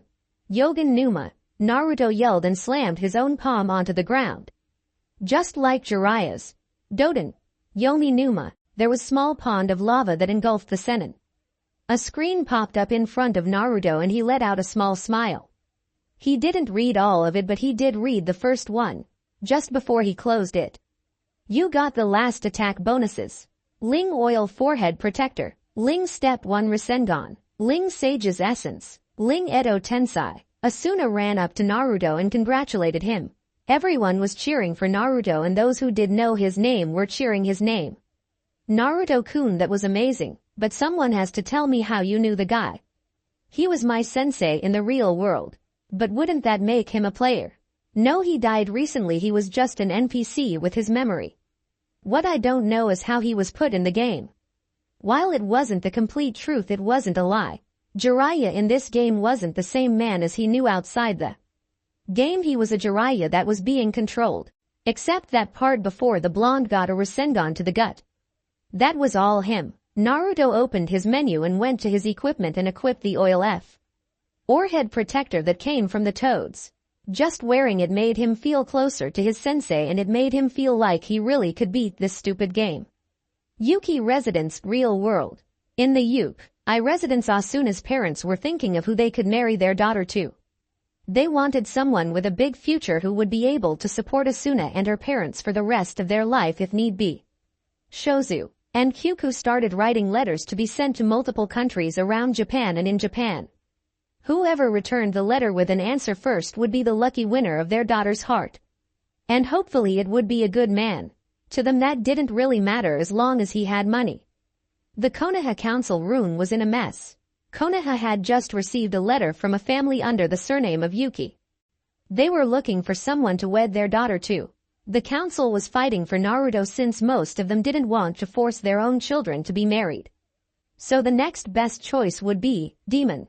While Naruto had changed the view of many of the people in Konoha, many still believed he was a demon who deserved to die. No, we're not doing this to Naruto, yelled an enraged Tsunade. She would not allow her grandson be forced into a marriage because of politics. If he were to get married, which she hoped would not be soon, then he should be able to do it with someone he loves, not some rich. You do not have a choice, Tsunade. We have you outnumbered in votes, said Homura. Naruto Uzumaki will become Hokage when he returns from this mission, and he will get married to the Yuki girl a few weeks later, Danzo said with anger. While he really wanted to be Hokage and turn the ninja of Konoha into root assassins, he had no say in the matter. Tsunade calmed down, knowing that she had no voice in the matter. They had her backed into a corner with these votes. Damn you, Hiruzen, she thought. He had gave up a lot of power that the Hokage had before. I'm sorry, Naruto, she whispered. At least one good thing would come from this. Naruto would finally accomplish his dream of becoming Hokage. I know you'll be a great Hokage just like you, father. Floor 30 Sword Art Online with Naruto. Just great. Naruto had recently got the things needed to be able to revive someone.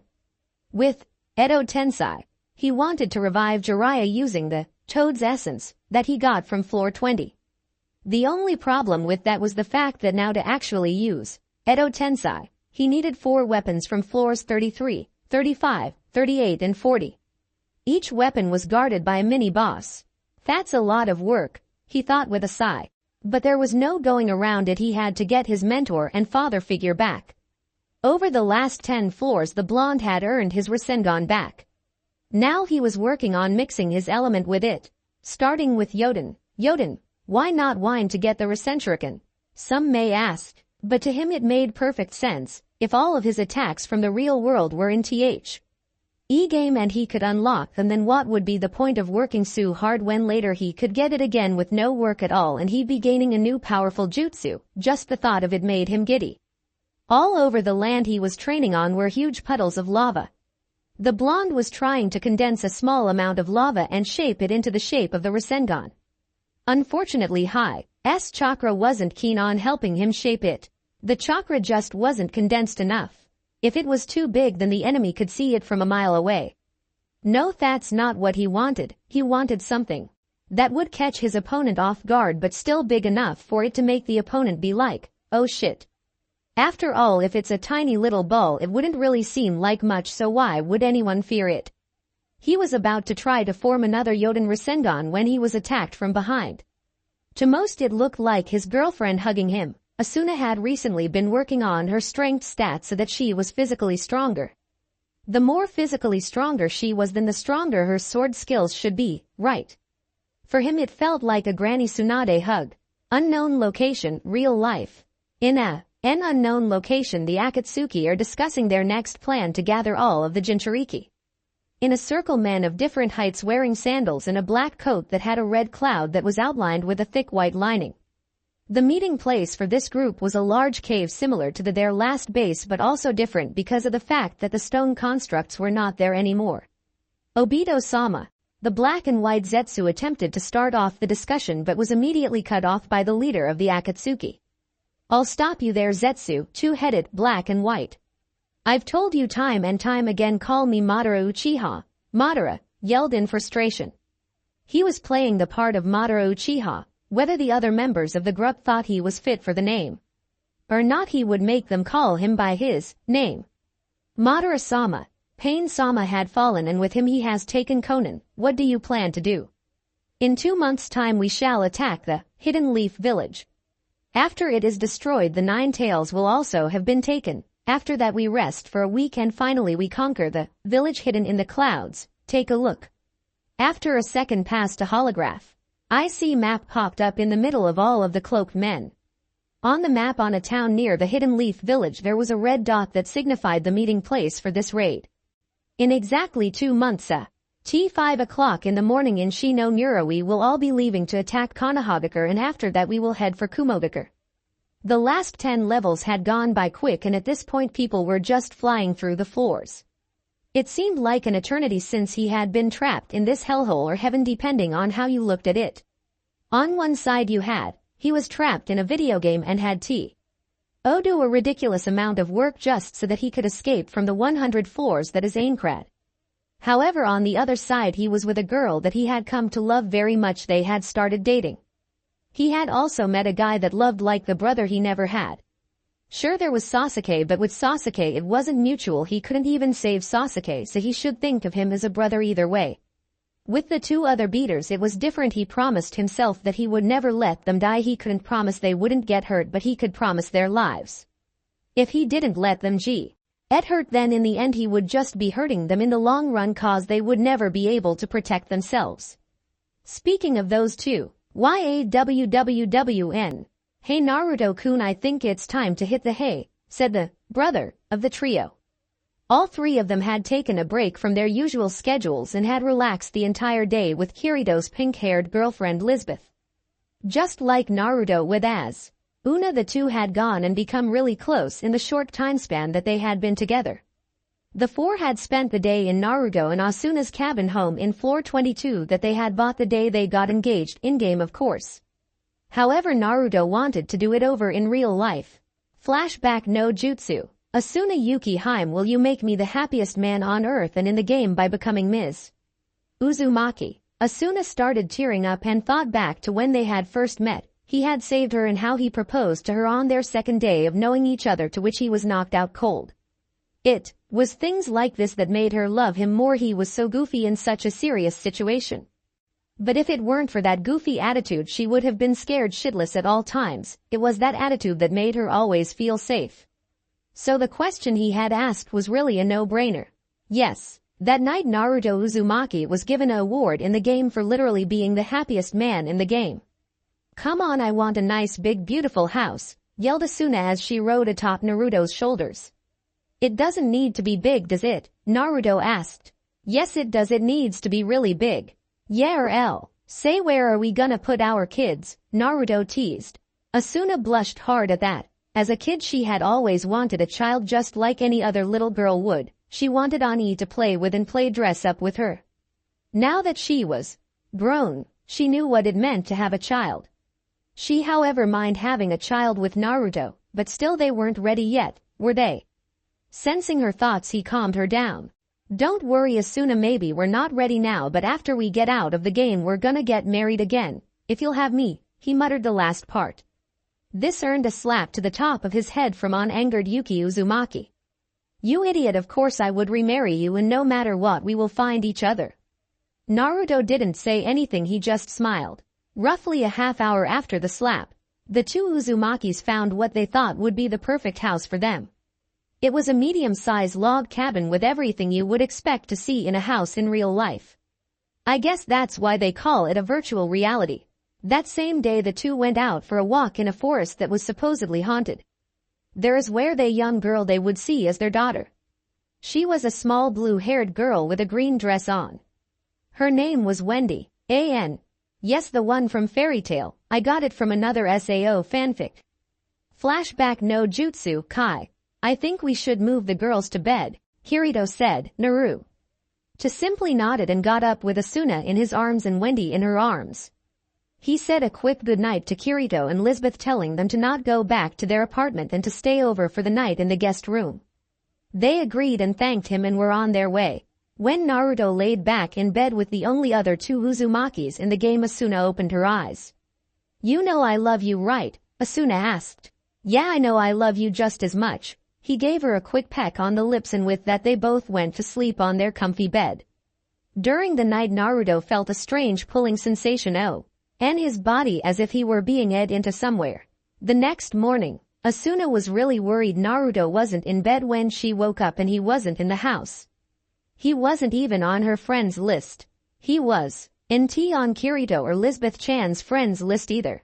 What scared her the most was the fact that when Wendy, who turned out to be an AI, checked the server to see everyone who was in the game, Naruto wasn't there. But that wasn't the worst part.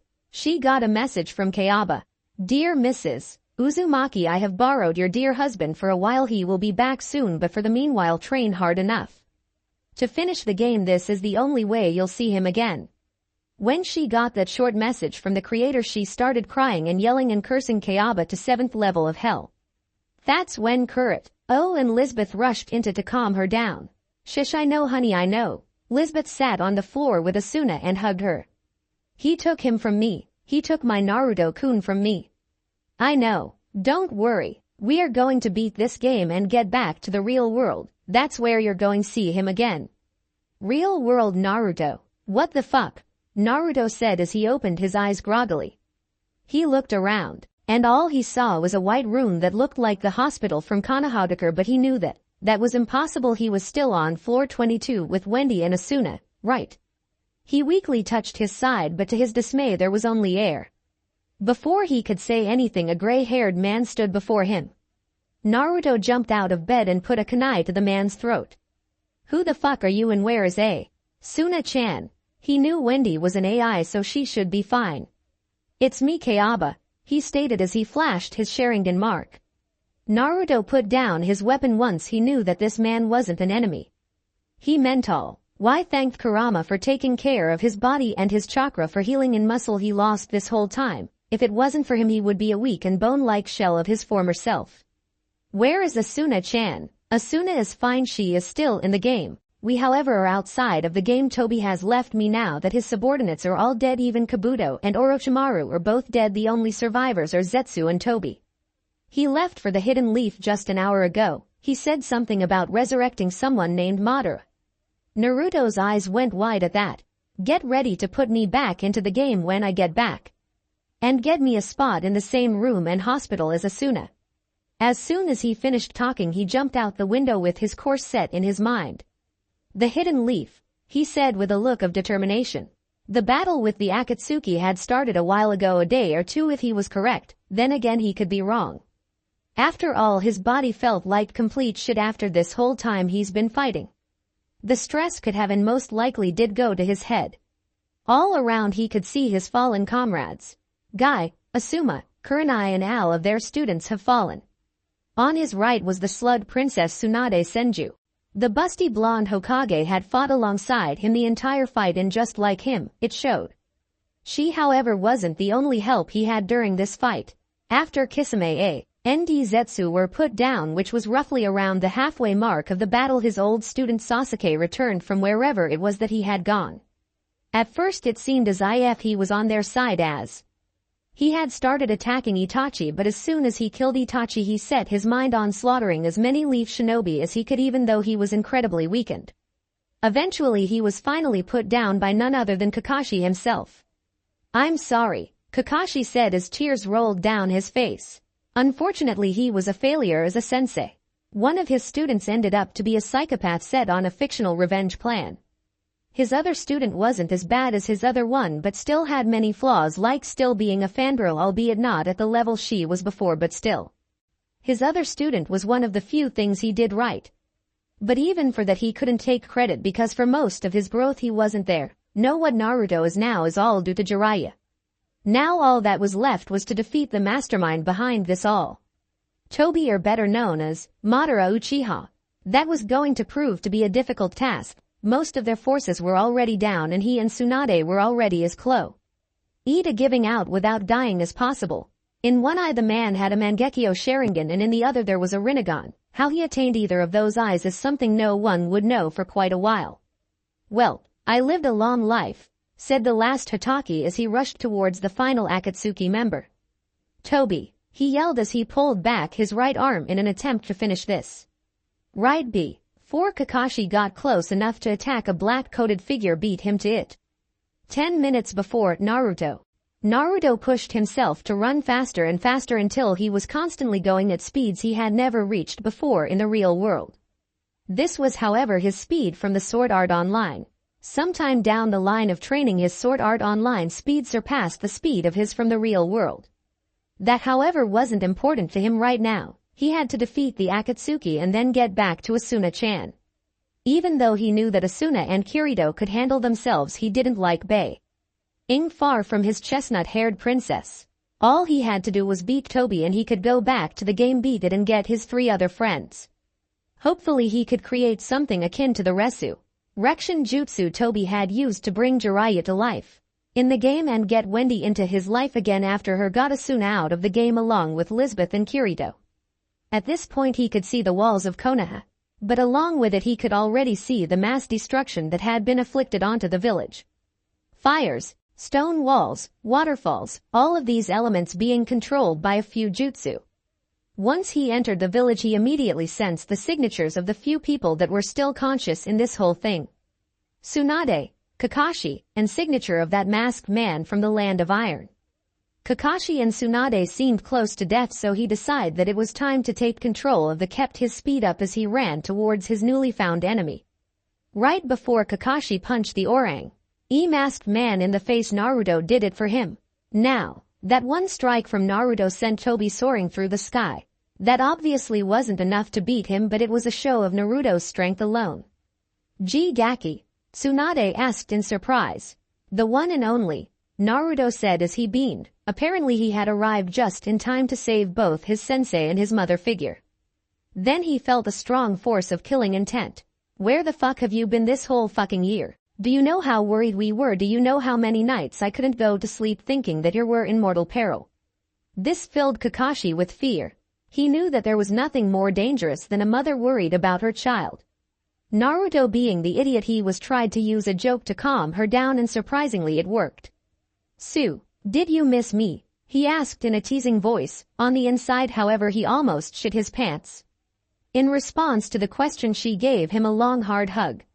Naruto's eyes opened wide as he pushed her away before a kunai flew right in front of their faces. "I certainly did," he said with a smirk. Even with all the other Akatsuki members dead he could still do this himself with the help of Kabuto, and the army of White Zetsus Kabuto was raising. "Now that you're back I can finally take the 9 tails from you, and then I'll get the other Jinchuriki over my dead body," said an enraged Naruto. "That was the plan," Tobi answered as his face gained a devilish smile and his right eye started spinning. Once they both made their last threats, the two ran towards each other, clashing kunai against kunai. This eventually led to a taijutsu fight with Naruto using the toad style he had learned during his time in Sao. This left Kakashi and Tsunade slack-jawed. How was it even possible that Naruto was able to learn the toad style in the first place at all, and how did he get so strong? He said he was in a trap made by Tobi, so how did he get more powerful? Rasengan. It was at this point that Tobi decided to take him seriously. He started using his Rinnegan, Shinra, Tensai. Just like his battle with Nagato, Naruto was sent flying into a random pile of rubble. He smashed right through the pile of bricks and smashed into another on behind it, and then through another one behind that on, and finally on more pile until he finally stopped. As soon as he landed, he regained his bearings, used his signature jutsu, Taju Kage Bunshin no Jutsu. Most of them he sent to fight Tobi, but the two that were left over were both sent to gather nature energy. Just the thought of someone wielding Nagato's power infuriated the blonde to no end. Especially when he thought about the fact that this man was using his strength to raise hell, literally. Even though Nagato did destroy the village, he did it so that he could find peace in this world. The kind that both their senseis and Yahiko were trying to achieve. As soon as he saw the Naruto mini-army, Tobi initiated one of Naruto's least favorite attacks. Shibaku Tensai. Nagato's little planet core flew up to the sky and started collecting the land and rubble from the ground. One piece took Naruto on it. Before he could get off, he was quickly smashed into the miniature planet. "This is over," Tobi said with an emotionless voice, one that resembled Nagato's very much. He turned to Kakashi and Tsunade and started his pursuit. They, like earlier, were not really a challenge because of the fact that they had fought all of the Akatsuki member at one point in these past few days. At this point they were nutritionally deprived and very much so sleep deprived. All it would take was one strong right and it would be good night for either one of them. Tsunade looked up at the now fully formed planet. Somewhere underneath all that rock was her baby, Naruto, she whispered. With Naruto underneath the rock, Naruto was being crushed by the earth. It was literally crushing his body.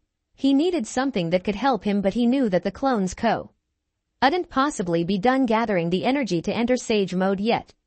There's only one guy he knew could help him right now. Kurama. Yeah, don't get your panties in a twist. As soon as he heard that, he felt the usual powerful energy flow through him. It was more warm than before. Before it was demonic, dark, and full of malice. Konoha, Kakashi and Tsunade. Kakashi and Tsunade use all of their strength to just be on the defensive, and even that was a fail. Again, right before another hit was thrown, they all felt a powerful Biju-like aura surround them. All three of them said the exact same thing. Naruto. Not a second later, a gold form jumped out from the core of the mini planet that Tobi had created. His gold chakra was radiating off of him. Next to him, two other copies of him popped up in an explosion of smoke. Together they turned to form a triangle of some sort. Then the true meaning behind this was Fuuton. Rasenshuriken, Kakashi said out loud with wide eyes. Man, I really wish I could use the Yoden version and wow everyone, thought the blonde who had grown accustomed to lava-style jutsus. Much to his surprise, just like he imagined it, instead of forming a futon, Rasenshuriken, and he made the jutsu he had recently added to his arsenal. Yoden. Rasenshuriken. Fuck yeah, this will kill him, Naruto thought. Kakashi and Tsunade jumped away quickly, which left Tobi to deal with he stormed that was the Yoden, Rasenshuriken. Unknown to them, at the last second Tobi used Kamui to get out of there and to get to where Kayaba controlled Heathcliff. After that, Naruto passes out from us in the Nine Tails chakra mode for the first time, and using 3 weeks later, boss room, floor 75. How about this? If you can beat me right here right now, then you and everyone else still in the game can be free. I am the floor 100 boss. Everyone stared wide-eyed at the man. Kirito had been right. One of their closest comrades was the puppet master in this theater, so to say. Kirito, don't do it. We can make sure we win once Naruto gets here. Please just wait, Asuna said with warm tears streaming down her cheeks. She couldn't lose the second closer person in her life. He was like a brother to her. Without him and Lisbeth, she knew she would have given up once Naruto disappeared. She couldn't just lose him too. Kirito just continued to glare at the smirking Kayaba. I can't walk away knowing I could end this right now. And I know Naruto would take the chance too. After he said those few words, he ran towards Kayaba with his special dual-wielding skill prepared. Konoha Hospital, Naruto, Tsunade, Kakashi. For the second time in probably a week, he opened his eyes tiredly and looked around to find that he was once again in a white room. Under him he could feel a cushion, most likely the bed of the hospital. Naruto, you're finally awake, Tsunade said as she got up from the seat next to him and hugged him tightly. Water, he whispered with a voice that was in much need of a drink. Tsunade quickly grabbed the glass of water and all but shoved the glass down his throat. And she stopped pouring and waited for him to repeat it again. Enough, he said again as he coughed due to the low level of air he had. Tsunade, I'm happy to see you again, but I need to get back to that game. I have to save someone. He looked at her with eyes full of determination, the likes of which he had never used on her before. I can't keep you here, can I? She said with sadness clear in her voice. The little kid she had grown to love was now grown into a man. I won't be gone long, it's all about to be over. Wait, at least take a soldier pill to keep yourself going. He took the small green pill from her hand. Wait before you go. The council is forcing you to marry some girl, Asuna NK it was. Naruto's eyes widened and a wide smile appeared on his face. It wouldn't happen to be Asuna Yuki, would it? Yes, why? And how did you know? His smile brightened and got wider to the point W. Here it looked like his face would stretch off. No reason, I'll talk to you later. Grandma. Just before he could get punched, he disappeared in a flash of yellow flash. Asuna's room. Once he arrived in Asuna's room, he was met with the face of a bloodied and beaten Akihiko Kayaba. What the hell, Akihiko, what happened? That bastard. Toby attacked Ked. Me. He started talking normally again after he took a deep breath. He's in the game and is in control of my character. I'd hurry if I were you. Thanks for everything, Naruto said quietly. He jumped into his bed right after he gave Asuna a peck on the lips. She was even more beautiful in the game than she was in game. Even though the game created an exact copy of your physical attribute outside of the game. As soon as he put on the nerve gear helmet, he closed his eyes and was pulled into the last place he was before he was pulled out of the game. His and Asuna's house. He loved this place because it not only fit their relatively small family, why comfortably, but also was just a nice house inside and out in general. He checked to see his notifications bar to see that all the floors had been cleared up to 75 and the battle to clear it was currently going on. He knew that last part because some guy had posted it on the Sao World chat. He was apparently a very big blogger who had put up a video of Kirito fighting a man who he thought was most likely Kayaba's character being controlled by Toby. Kirito was losing but not by much. Still, if I don't get there quick he will lose. With that he disappeared in a gust of wind made by his speed alone. Boss room, floor 75. Kirito and Kayaba continued to clash sword versus sword and sword versus shield. By now he had realized that skills wouldn't work because not only did Kayaba make them himself, he knew everything about the skill. That included the skill's weak spot. But at this point he didn't care. Star burst stream. Kirito's sword started glowing blue and orange as he started striking at a Foz. He smirked as he shielded himself against every upcoming blow easily. He's given up, he thought as he continued to keep his devilish smile. During the last strike of the 50-hit combo, which was a jab, Kirito's one-of-a-kind sword was broken. His dark repulsor was shattered into pieces. Akihiko took this moment to go on the offensive and thrusted right through Kirito's gut. That brought his health down to 1. Before he could get Kayaba could get another hit in the door that was the entrance to the room was destroyed.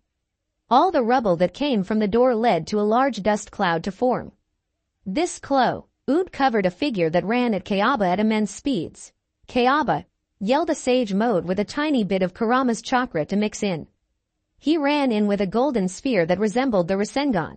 Yoden. Rasengan. The Rasengan easily burned his head off, leaving his corpse to fall to the ground motionlessly.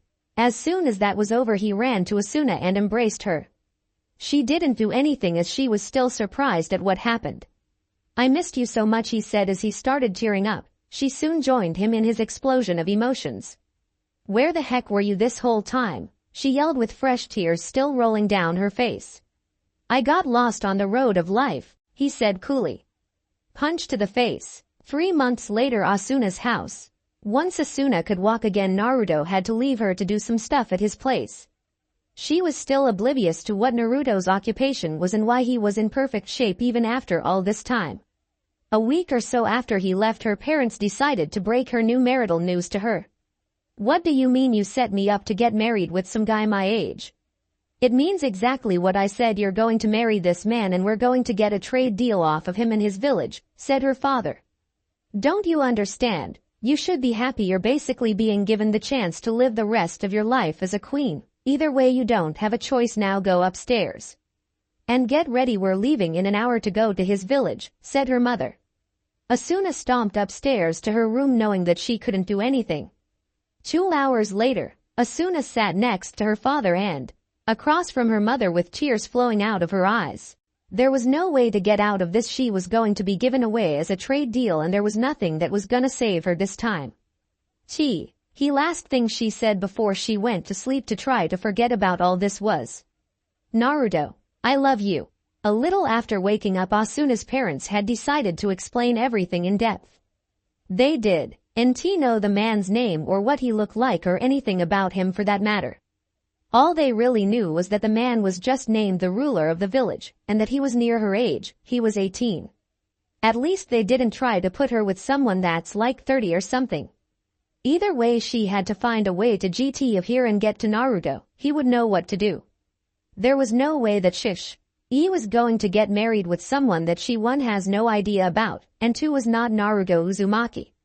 Just thinking about the situation made her angry. She could already tell the kind of guy this leader was, a teen who had a big responsibility pushed onto him, and now he thought he was big shit. She knew this because her parents had tried to get her to date other guys that, while not being the king-like figure this guy was, still had large responsibilities. A lot of the time having the CEO of Rect Inc. as a father was not a good thing. By now the group of 3 could see the walls of Asuna's future home. The gates were very large and above the 2-door gates sat a large symbol. She could have sworn she had seen it before, in Sao. It was at the tip of her tongue. Get out, Asuna, and wipe those tears from your face. The Hokage wouldn't want to see tears on your face, said an impatient mother. What are you doing, honey? Are you trying to ruin this for my company? With the amount of word that's part of the agreement, we could power even more factories and surpass Artis Inc. She didn't reply and just got out of the stupid horse-drawn carriage they had rented in order to look more fabulous, as her mother would put it.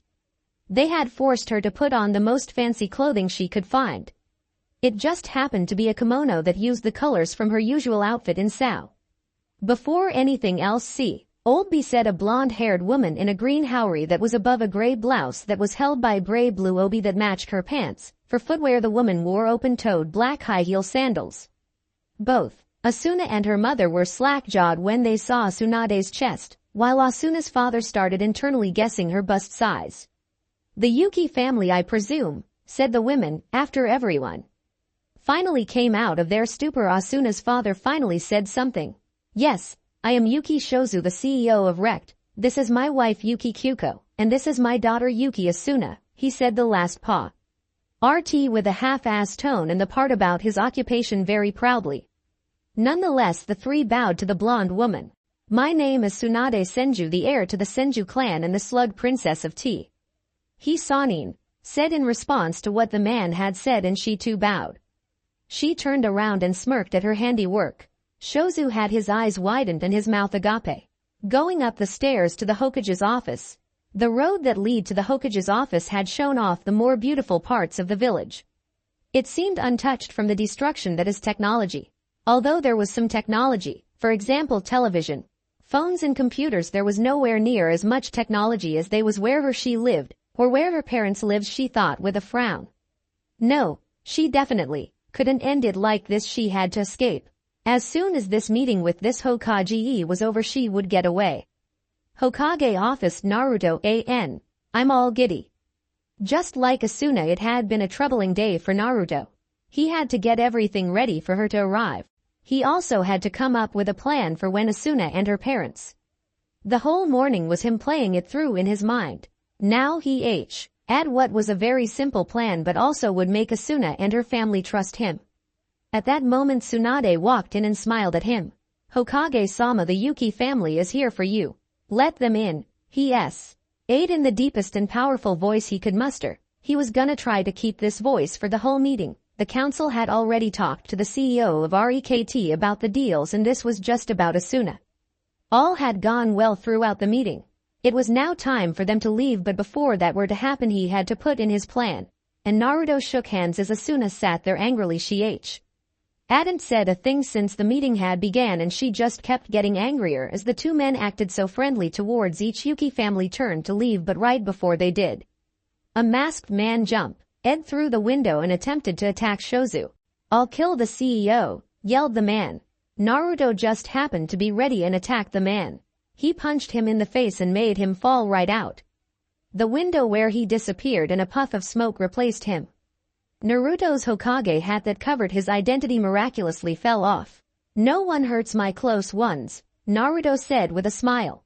Oh yeah, I look badass. Everyone was wide-eyed for different reasons, of course. For Asuna's parents it was the fact that their soon-to-be son-in-law had just saved their lives from an assassin of some sort. Suna was because of the obvious this stranger that she was supposed to marry was actually not a stranger at all, it was her one and only Naruto Uzumaki. Well, that was a rather strange ending to our meeting, Shozu said with a dumbfounded face.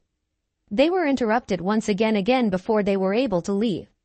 Mom, Dad, can I talk to him before we go? I wanna at least have a conversation with him before we get married next time I come. Shozu and Kyuko both smiled at the fact that she was warming up to the idea of marrying this man. Sure, of course, we'll meet you in the carriage, they said at the same time. Tsunade took that moment to lead them back the way they came from. Good luck, Gaki. Naruto didn't say anything verbally, he just smiled. That left just Asuna and Naruto in the room. Did you know that it was me? She said quietly. Yup, I knew ever since we left Sao. I've been getting the village ready and myself the whole time. Immediately she tackled him and showered him with hugs and kisses. I love you, Naruto Uzumaki. I love you too, Asuna Uzumaki, he said with a wink. The end. Now we will see you in the next video.